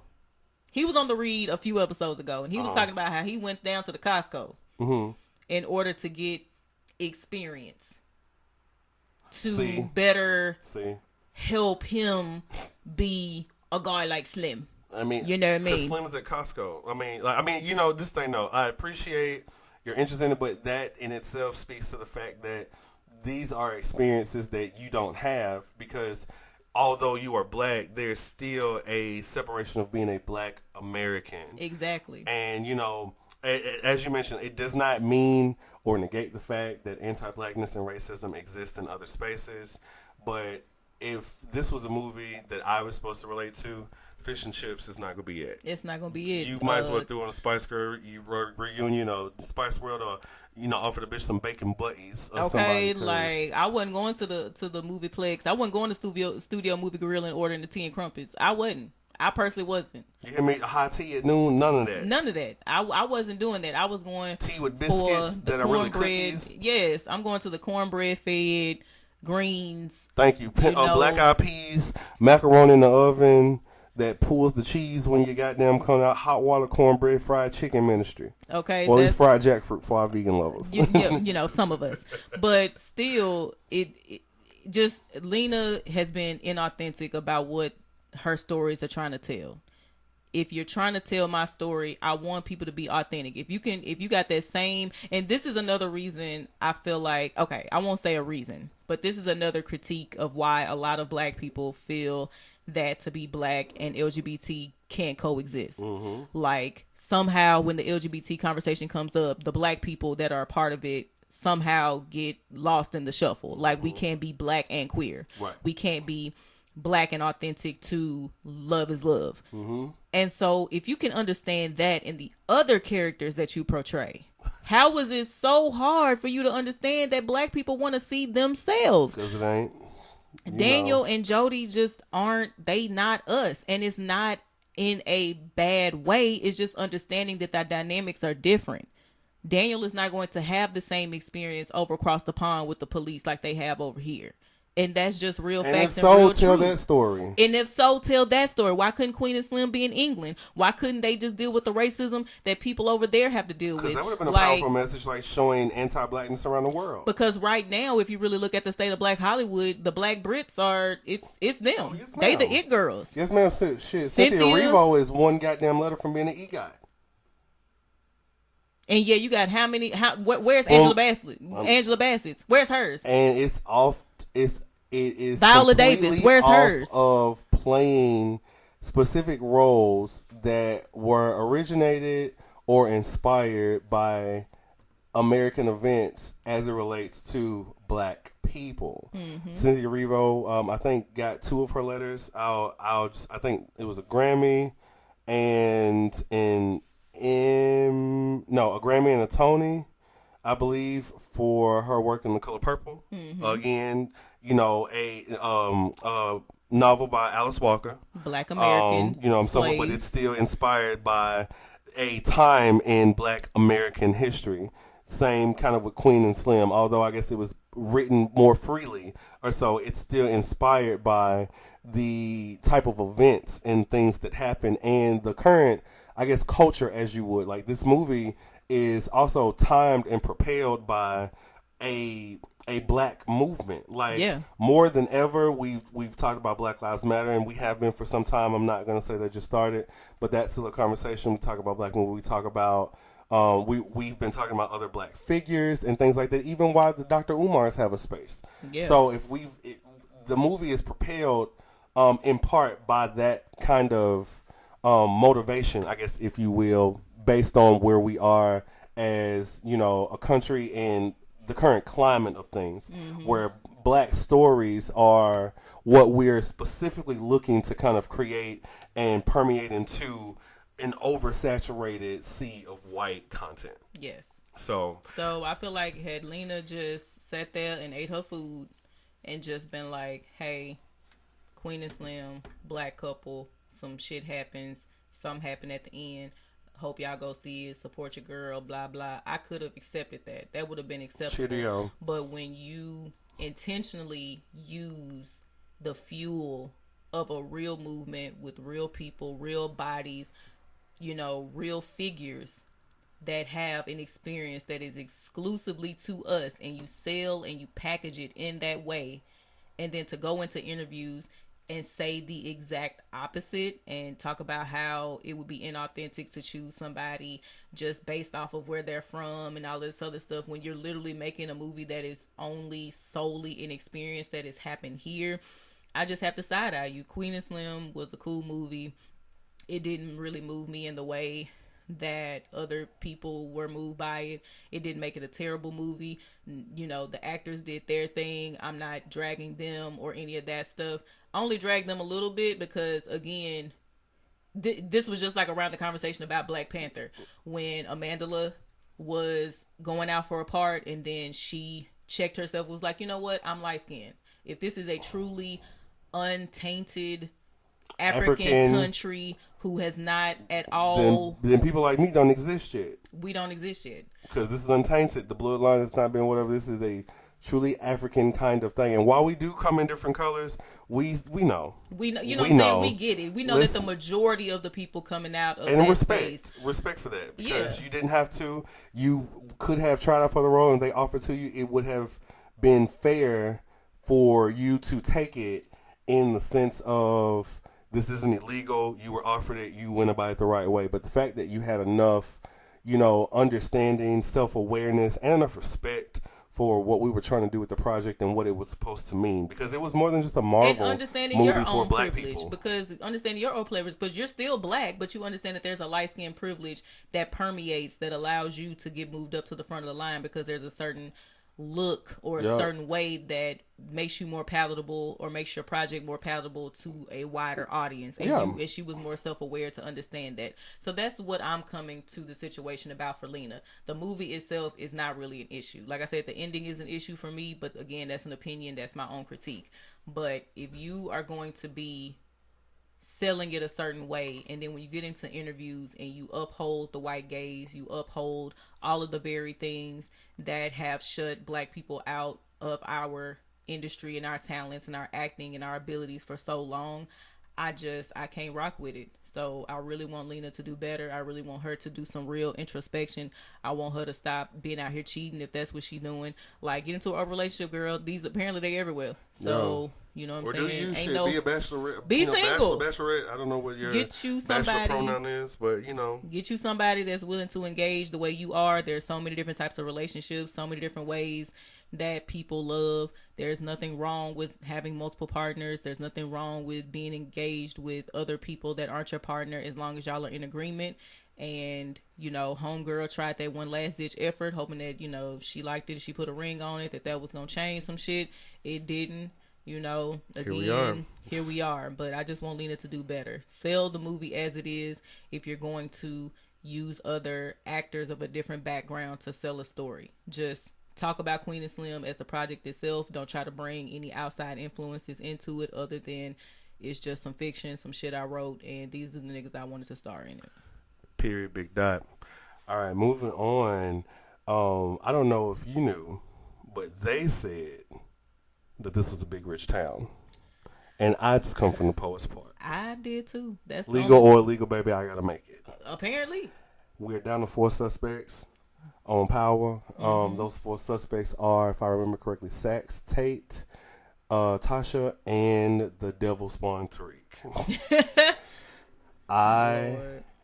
Really, it's down to 2 of them, ain't it? Because did Sax not getting validated? I don't know. I thought it was just Tasha and Tariq that was left. It may be. Well, so I'm gonna tell you this. I was looking while we were talking at an article. I did a quick little search on Power or whatever, and based on, I guess the last episode was January 26th. I'll say yes. Okay. Because there have been no Power. There have been no Power episodes in February. I looked at a trailer and it said 2 episodes left. 4 suspects. But it's only 1 episode left. Okay, so then I guess that's it. Yes. So okay. So my thing is a bit outdated, and it has been a minute since I've seen Power. So let me update that for the Dr. Umars in the world. So sorry. It's just can update. This is real time. Yeah, the story is developing. Yes. But I see that I guess we're done to 2 suspects, and that would be Tariq and Tasha, right? Yes. Yeah, because Tate didn't. No. Tate never made it. Tate got on the ticket for the DNC to be the front runner for governor. Yeah, to replace James, since James is being reported by the news. Got Loretta up out there. That was, now I had to say that was great. Loretta Walsh was who he was going to be lieutenant governor too. Yes. And once again, yes, he did. Moved her clean the fuck out the way, baby. This is my ticket. He said, "This me or no." Yeah, because I understand that's a true opportunist type shit. I understand. Politics. Thank you. That I am, what you hoes need and so on and so forth. So run me mine. I'm making the rules and by Loretta. Because the only Loretta we got them even motherfucking acknowledges divine. Okay. And maybe the one on Family Guy. Oh yeah, and the other Miss no, her name is not Loretta. Her name is Lorraine. Anyway, whatever. So we have that going on. My guess, it's gonna sound a bit.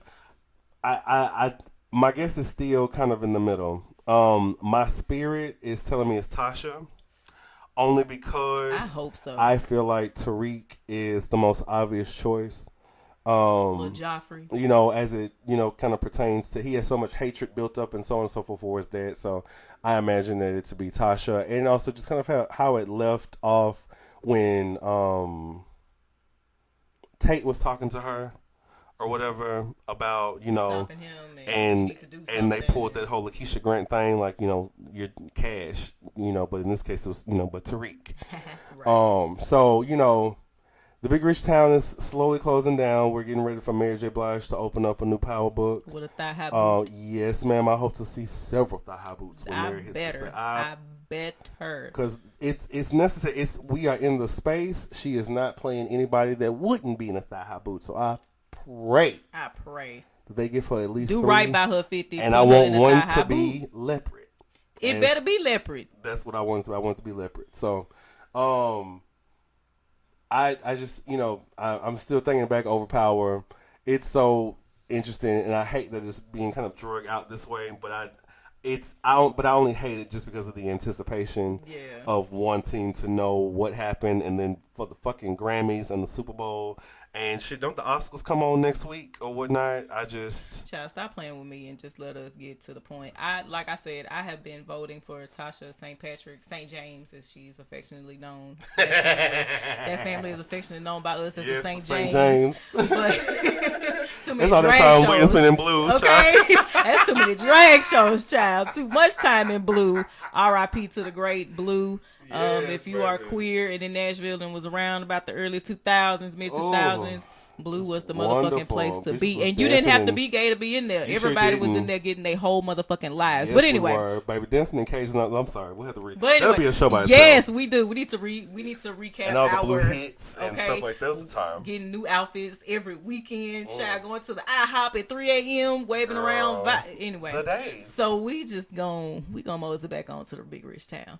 But like I said, I have been rooting for Tasha to be the one to pull the motherfucking trigger. I feel like if anybody I'm talking about from the marrow. Yeah. The velvet. Because Tariq don't deserve it. Tariq is a spoiled ass little bastard ass child who has had every fucking luxury afforded to him. His daddy has saved him out of every fucking situation. And you are still ungrateful. You want to be a goddamn dope boy so bad and you're not good at it. And you're not even good. And you won't even let the nigga who at the top teach you. Like, Tasha is the one that taught James. True enough. But that's not something that she wanted for her kids. She like, James is a grown ass man and he made this decision and we made this decision together. This is my baby we talking about. And however you feel about that, whatever. Yeah. But ever since he looked Tasha in the face and was like, damn, have a heart. The woman that I love is dead while I'm still wearing your motherfucking ring and had to bury my... You weren't even this emotional when we buried our child. I grew her with this other little nigga in mine own body. And her ass is the one that's gone. And you gonna tell me that I need to be sympathetic to you? Me. Yep. Tasha St. James. St. Patrick. Campbell. Yep. Need to sashay and lip sync for my life and give you pity. I should sympathize with you because the woman you love is dead when I helped you to be even motherfucking ghost. I helped you to catch the vapors to be ghost. I have kept your secrets. I have had your children. I have been there for you. Yep. And niggas really feel like Tasha don't deserve just because she gave a nigga a little tease in the bra in the backseat of a car. She wasn't even fucking that nigga yet. Which I think that was just such a weird part. That was such a weird thing to throw in there because I feel like that was a 50 thing. That was 50 to go through and make sure that y'all didn't that Ghost had a little bit of wiggle room so that when he started doing his little thing with Angela, well, Tasha was in the back seat yeah, giving Sean because a show. because ever since then folks have been counting Tasha's bodies or whatever, just because James has been stuck on Angela. But it's like, it don't matter. Like, and he been murking the niggas. Like, come on. Like, that's the part for me, in addition to, you know, the whole situation about, you know, the woman that I love or the love of my life just died. That's the other part that really, really bothers me, and where I feel James falls short, because I love James. But those things were very, very low moments and, you know, despicable towards his character, because you're not wanting to pursue this relationship, this woman. You're wanting to go through and run on the beaches of Miami and go to the Super Bowl halftime show with AUSA Valdez and watch Shakira and J.Lo. Okay. And you goddamn just need to take out her motherfucking Silverest Terry. For what? The most Silver Terry that we've ever seen. Tasha would have kept her mouth closed. She would have had a good man dicking her down. He had a little bit of money to keep her. Yeah, you know what I'm saying? Keep her in a lifestyle. Not in the lifestyle she was accustomed, but somewhere real close to it. She wouldn't be in no license shit ain't for to be out. Y'all can go through and get some shit together. She wouldn't be in no 2-bedroom, 8-4 walk up. You know what I'm saying? Like, I just feel like he has really showed his ass on that one, on them done too. Tasha, and then, you know, put his hands on her and all of this other shit when she's trying to use the leverage that you have shown her that you use against people. She tried to use it against you, and you tried to hurt her. Like, if anybody deserves, I want it to be Tasha St. Patrick that has pulled that trigger and letting that smoke ride. That's what I want. I agree. Because if Tariq does it, baby, I'm going to knock that little nigga off the first time I see him on the street. And people, stop being dumb. Stop sending this real actor death threats. This is so unnecessary. Y'all take shit way too fucking far. This is a show, and it's not even the best show. Like, it's entertaining as fuck. It is. But if we got to give Tyler Perry type critiques, there is so much about power that just does not make sense. Oh yeah, we gotta break that down one day. Some of these niggas are superheroes. They can dodge bullets over and leap buildings over a single bound. They can be on the roof, and next thing you know, they in a car. They got the people. They got a wife and child waiting outside. She's in the passenger seat, but she the one that drove up. She didn't know how long he was gonna take, but she just got in the passenger seat, you know, just to be cool, and, you know, everything was gonna go off right. Nigga stopped at the gas station 5 miles from leaving the state just so he could get some Funyuns. Like, there's so many things. We can go from season 1 to season 6. Smoking in this car the damn time. These motherfuckers are hot on your ass. I just imagine for every time Tommy gets in this car, that a goddamn unmarked car or something should be following his ass and ready to pull him over the slightest infraction he goddamn gives. And then, what was his name? Spanky? Oh, yeah. Just walking down the street with a strawberry milk. Do. Oh, Tommy! They kill niggas in broad daylight. Don't give a fuck about goddamn cameras attached to the side of buildings capturing motherfucking license plates or nothing. Nothing. No obscurity. No fighting. Y'all just playing whatever little doughboy game out in the streets, real tough in the big rich town. But that doesn't mean it's not entertaining. Yeah, because the thing about the difference between the Madea movies, the Tyler Perry works, and Power is that Power is fucking entertaining. Mm-hmm. At least with all the plot holes and the bullshit and just the things that just magically happen that even don't make mistakes entertaining. Like, how the fuck did Spanky and Too Big get transferred and James wasn't even governor yet? Well, first of all, I don't know what type of power James got, but I feel like Dre was in and out of prison twice in the same day. Dre was in and out of prison. I ain't seen him processing that fast in my life. Cause he be down at the FBI. That's federal and state. Like, what? So we don't have to go there. Y'all, if y'all are real power watchers, you know exactly what the fuck I'm talking about. So I'm so ready for them to reveal who this person. That Pause episode. Oh, Pause pissed me. I have not been this angry since Game of Thrones. When I tell you, Pause came through, and I was like, sis, I know you just got out of Litchfield, but you ain't got to be so hard about trying to put somebody off in jail. I know he not going to go to Litchfield. He probably go to Oz, but bitch, please. Like, everything was set. I've never seen someone be more self-destructive or counterproductive to their goal than Pause. I ain't never seen nobody willing to be so loud and wrong. You hear me? And it's like, so loud and wrong. You know in your heart of hearts that James did not kill motherfucking AUSA Valdez. You knew. And because he didn't go through all of that. No, of course he didn't. But it's just like, I feel that she feels in her heart of hearts that he's still somehow responsible. And it's like, Pause, you've got to understand that AUSA Valdez was every bit of 42 or something. Yes. She's a grown ass motherfucking woman. She worked for the FBI. Thank you. She's not dumb by any sense of the word. She may not always make the best decisions, but she knows that she's making them. And she knew it, and she helped to cover some shit up. And you actually had this bitch's body done. Like, you were so... And got your motherfucking benefits stripped. You could, like, y'all sit there and had a whole ass conversation. Like, do you understand?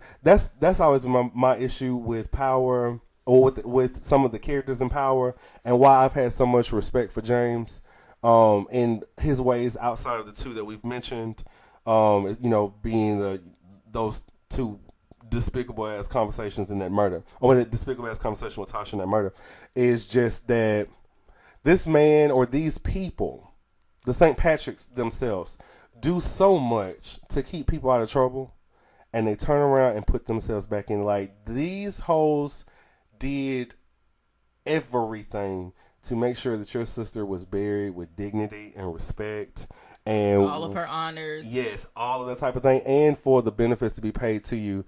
Y'all sitting in here talking to your goddamn nephew, and he's met well, what about Tia, blah, blah, blah. And Tia's got that money to go to school. And she has the money to put you through school by way of these benefits, or at least to help out. And then you go through and get that fucked up. Then James from heaven left you. Or hell, where is he at? James from someplace went through and still threw you a motherfucking goddamn, you feel me, bone. And had you some money in the wheel, and you didn't want to take that. But you would rather your son, who been hollering about going back to school, that's the least. Like, I could have hated Jamie all day. I'm finna go and take this money and put you through school. I'm finna go and take this money and buy me some Mary J. Thigh boots and walk around my apartment. And if I still felt that way, I would have took Jamie fucking money and turned it around on his motherfucking ass. Do you hear me? He's dead. According to y'all. I still just don't believe it all the way. But, I'm just one of the people, I got to see it to believe it. I won't accept it. I'm real, I'm not there yet. They didn't do him like they did Ned Stark. What I knew for sure. Yes, baby. They wouldn't want to come back from that. I'm toe up about Ned still. But motherfucking James, they got to produce a body for me. Because other than that, this time I'm a Dr. Umar. He goes. I don't think goddamn. Y'all made James seem like Luke Cage. He put on a hoodie and the nigga can't be stopped. Do you hear me? But I really hope that it's Tasha with the smoking gun. I feel like she deserves. Power was a hell of a ride. I have enjoyed it. There were times that has made me infuriated. Even without the pause episode. That just a bunch of plot holes and other reasons, but it was an entertaining ass show. I'm definitely looking forward to see what Mary does. Is she still gonna do Umbrella Academy? Because I want that to come back. Well, so I know Umbrella Academy is coming back. They got renewed. Okay. I don't know if she's participating, but I didn't hear that she wasn't. Like, she'd die in it, so I'm like, can we? But either way, I was like, yes, let Mary get her acting chops in. So she went through and gave y'all Mudbound. She gave y'all Umbrella. She's building a nice little relationship with Netflix and stars. So, let that lady stomp around these thigh high boots. I need this ending. I need it to be wrapped up nicely in the Big Rich Town. There's other stories to be told in the Big Rich Town. Apparently, Tommy has his own spinoff that's about to happen. Yeah. He's going to go to the California, get that Cali Kush and start some things out over there. Which I want to choke Tommy. I'm sorry. I'm so sorry. But I hate the fact that Tommy seems to be getting off scot-free. I do too. Well, no, don't be sorry. Don't be sorry. Because this is my thing. I hate it. Tommy is actually who these hoes was looking for. Tommy was the motherfucker. Tommy was the suspect. Now, they have goddamn, had their theories about James or whatever, but the strongest case or in details and things like that have led up to Tommy. And at one point, these hoes was ready to take Tommy and not James. In the very beginning, it has always been Tommy. Tommy Egan. James kept Tommy out of. James did his best to keep Tommy out of shit, and Tommy fucked up shit for James that James had to keep going through because Tommy really was kind of neck and neck. Oh, I won't say neck and neck. There was some space. But Tommy was right there. He was my second irritation next to Tariq. And the fact that you just will not listen. You want to be so hot-headed and so on. And it's just like you don't understand. You may be, in sense, maybe, I don't want to even call you the muscle because James had muscle. You may be the hothead or the rage or whatnot, the one to let loose, so to speak.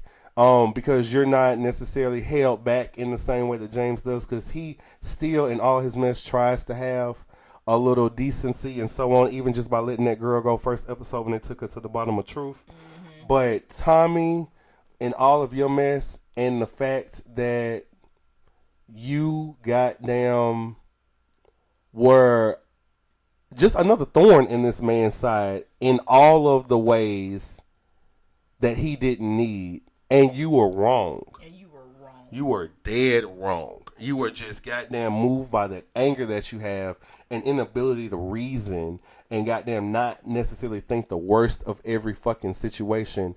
And, you know, in part, I'm just going to say that, you know, all y'all hoes got James killed. Even if y'all didn't want, you know, push the goddamn, y'all want to pull the trigger, there were different conversations and further animosities or further issues that were created that didn't start on the ground floor of this shit. Mm-mm. And that escalated, and people are being manipulated or moved or having people be in their ear at their most vulnerable time. Mm-hmm. And that, to me, has always made Tommy problematic. I do like the fact that Tommy was able to come through and get that kind of understanding or so, you know, when as it relates to James. But for me, and all the things that James has done, you need to hop in that car before you go to California and drive to Kate's house and curl up in her bed and cry with her like you do for all these other hoes. Because a goddamn Holly, a goddamn Lakeisha, whatever. And the way that he turned on Tasha and was trying to act like she did something that this nigga don't do daily. Thank you. And knew she was telling the truth. Like, we all know that if for anything, for Oscar winning actress Lala Anthony playing Lakeisha Grant. If you don't stop the lies. That Lakeisha Grant is her motherfucking hot button, her vulnerable button, her push to start is cash. Trying to take vacation 2 weeks into the drug game being first lady. Thank you. And move to Atlanta is cash. So, you know, Tasha was telling the truth, and I think that's why he didn't kill her. Although Tasha was, you know, she was real G about it. She was, shit, if I'm gonna turn around, shit, just go ahead and do what you gotta do, but and then you go tip on what need to be done. Because the only reason why your ass getting away is because I smoked this hoe. So we got to understand what the understanding. Cutting up loose ends because we told you not like I don't remember a specific conversation, but I feel like there was, you know, even some, you know, discouragement.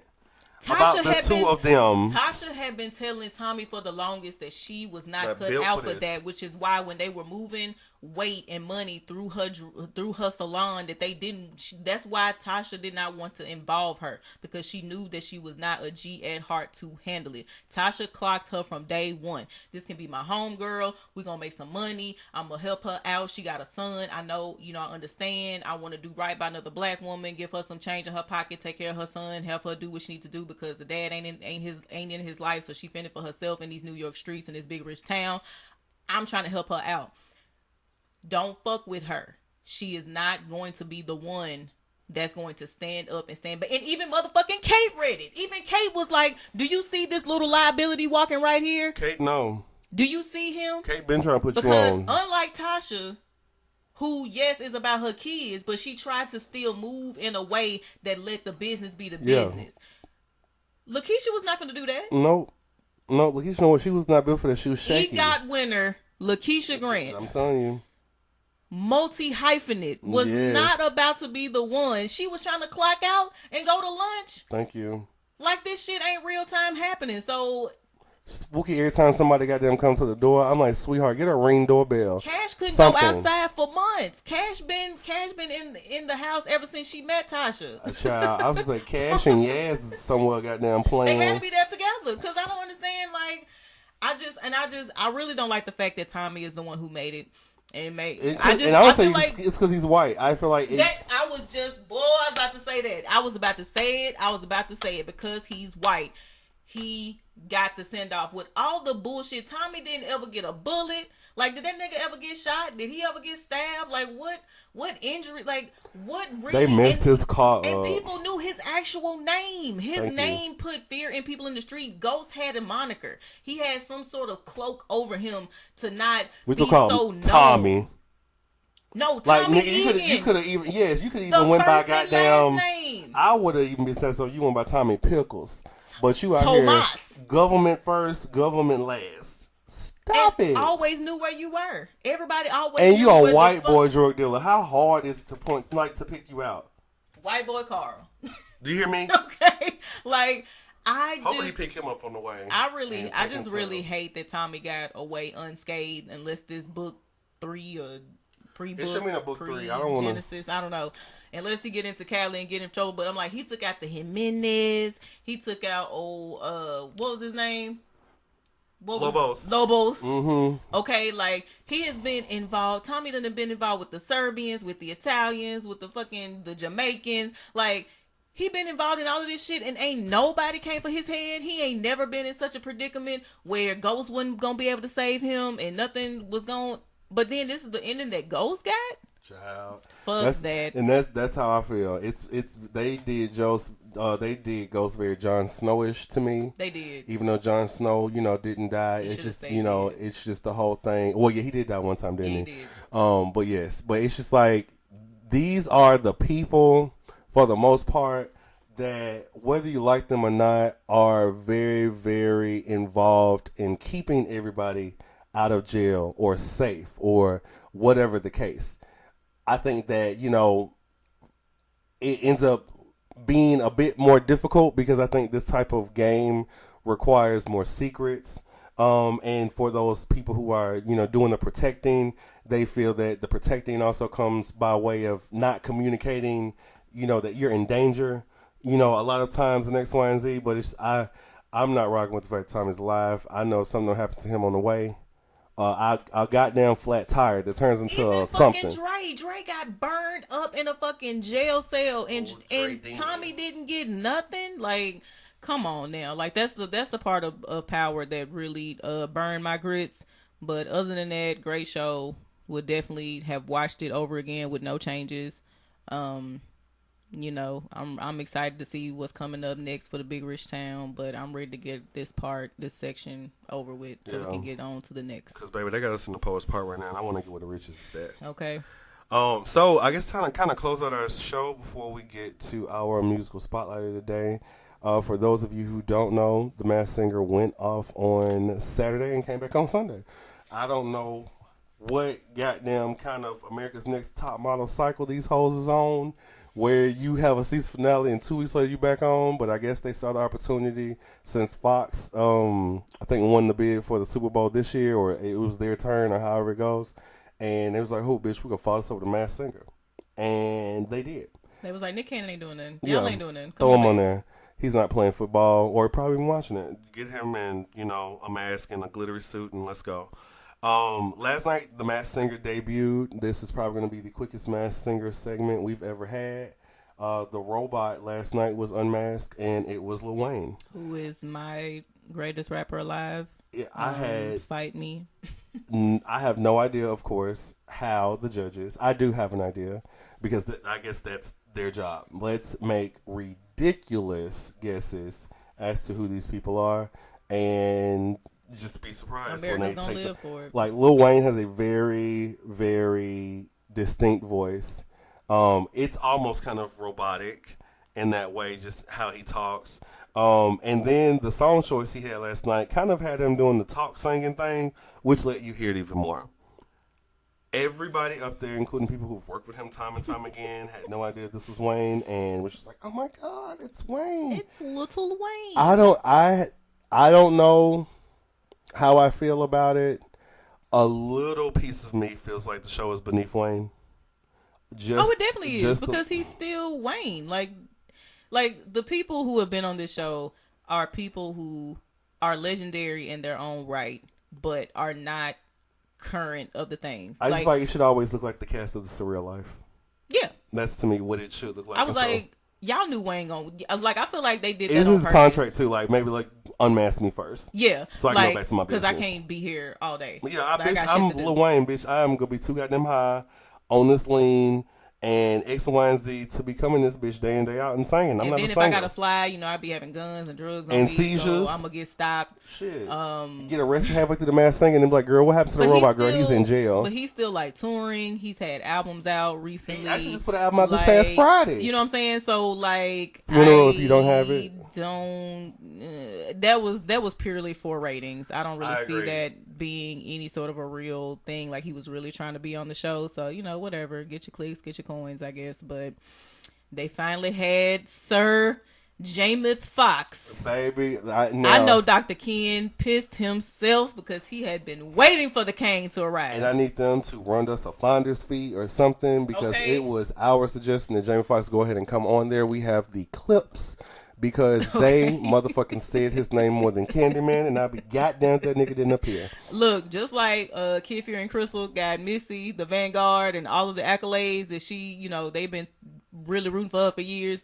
We bitch, did let's the join same hands thing. and holler Beyonce Janet, Beyonce Janet, Beyonce Janet, something. Okay, 'cause I need to be touched in the heavenly realm. Oprah, shit. Okay, the Trinity. Thank you. you. Let that be the. But all I'm saying is like that was a publicity stunt. That was just something good for Wayne. Again, you know, real beneficial for both parties involved. Mm-hmm. So because they even made the comments like this show is so much cooler now, and I was like, oh, that was your goal. see, I don't even know if I even want to, because I mean, it couldn't have translated that well, because as much as I love Patricia, as much as I love Shaka, as much as I love, you know, Michelle and all the girls of, you know, I don't want to say yesteryear, but, you know, of a certain time period when they were really popping and really hot, no one on that show has been current like Wayne. Yeah. And they had to reach out and get some of the younger people, but that was only for that one thing. Like it was that one experience. So I don't know who else they got in the back. Maybe it's, I don't know, a little pump and a little twist and a little I feel like Big Show was shake. I feel like Big Show is the white tiger. I don't know. He's really big and he has that Big Show doofy kind of voice. Doofy. So I think WWE's Big Show is maybe the white tiger, but I don't know. I don't know who anybody is except I think Shaka's in there somewhere. I don't know if I want to keep up with Masked Singer. I mean, I really wasn't keeping up with it when it was going on, but I really feel like it's already jumped the shark. Like it has already reached levels of feeling old. Mm-hmm. But like, how y'all got 32 seasons, but you only been on for 2 years? Like, well, girl, get ready. They got all type of shows coming. I saw a show the other day called the Lego Blast. They're gonna have people build Legos. Yes, with Will Arnett, because BoJack is done, so he got to do something else. Which, if y'all do not watch BoJack Horseman, please do yourself a favor and watch BoJack Horseman. Season 6 has wrapped it up. It's the series finale. Finale is over. It is a Netflix special, so it will be on there probably for years. Oh yeah. But just do yourself a favor if you got time. And they 30-minute segments, so you can just pop on through and get them out of there. But BoJack Horseman is one of the greatest shows on television, and that's just not streaming. That is not just cable. That is all. It is a very great show. If you are someone that deals with mental health, addiction, alcoholism, existentialism, questioning your place in the world, questioning your place in the universe, like, it is a show that can legitimately crack you up and then have you really introspective in your own life and how you're doing things. So it's an animated show about a fucking horse, and it will blow your mind with how great and poignant it really is. So give that show a watch. But yeah, there's so many other shows coming on. I feel like the Masked Singer has been unmasked for me. So if Who we is can, that? yeah. Why is that? Why is this happening? What is that? What is this shit? So if we could just move on from them to something else, I would be forever grateful, because I just don't. They playing at this point. Yeah, the judges are definitely. I'm like, y'all just playing. It's just it's But that wraps up our segment for today. We want to close with our musical spotlight as always, and our musical spotlight for today is none other than Taj, Lily, and Coco of Sisters with Voices, aka SWV. Okay. SWV is one of my favorite girl groups. I'm a 90s like music head, so I love Yes. all of the all of them. I wouldn't even say R&B. I love all of the music pretty much that came out of the 90s. Because it wasn't a lot of bad stuff. It wasn't like 90s. I think that there was still a level of originality, as it comes to like I guess lyricism.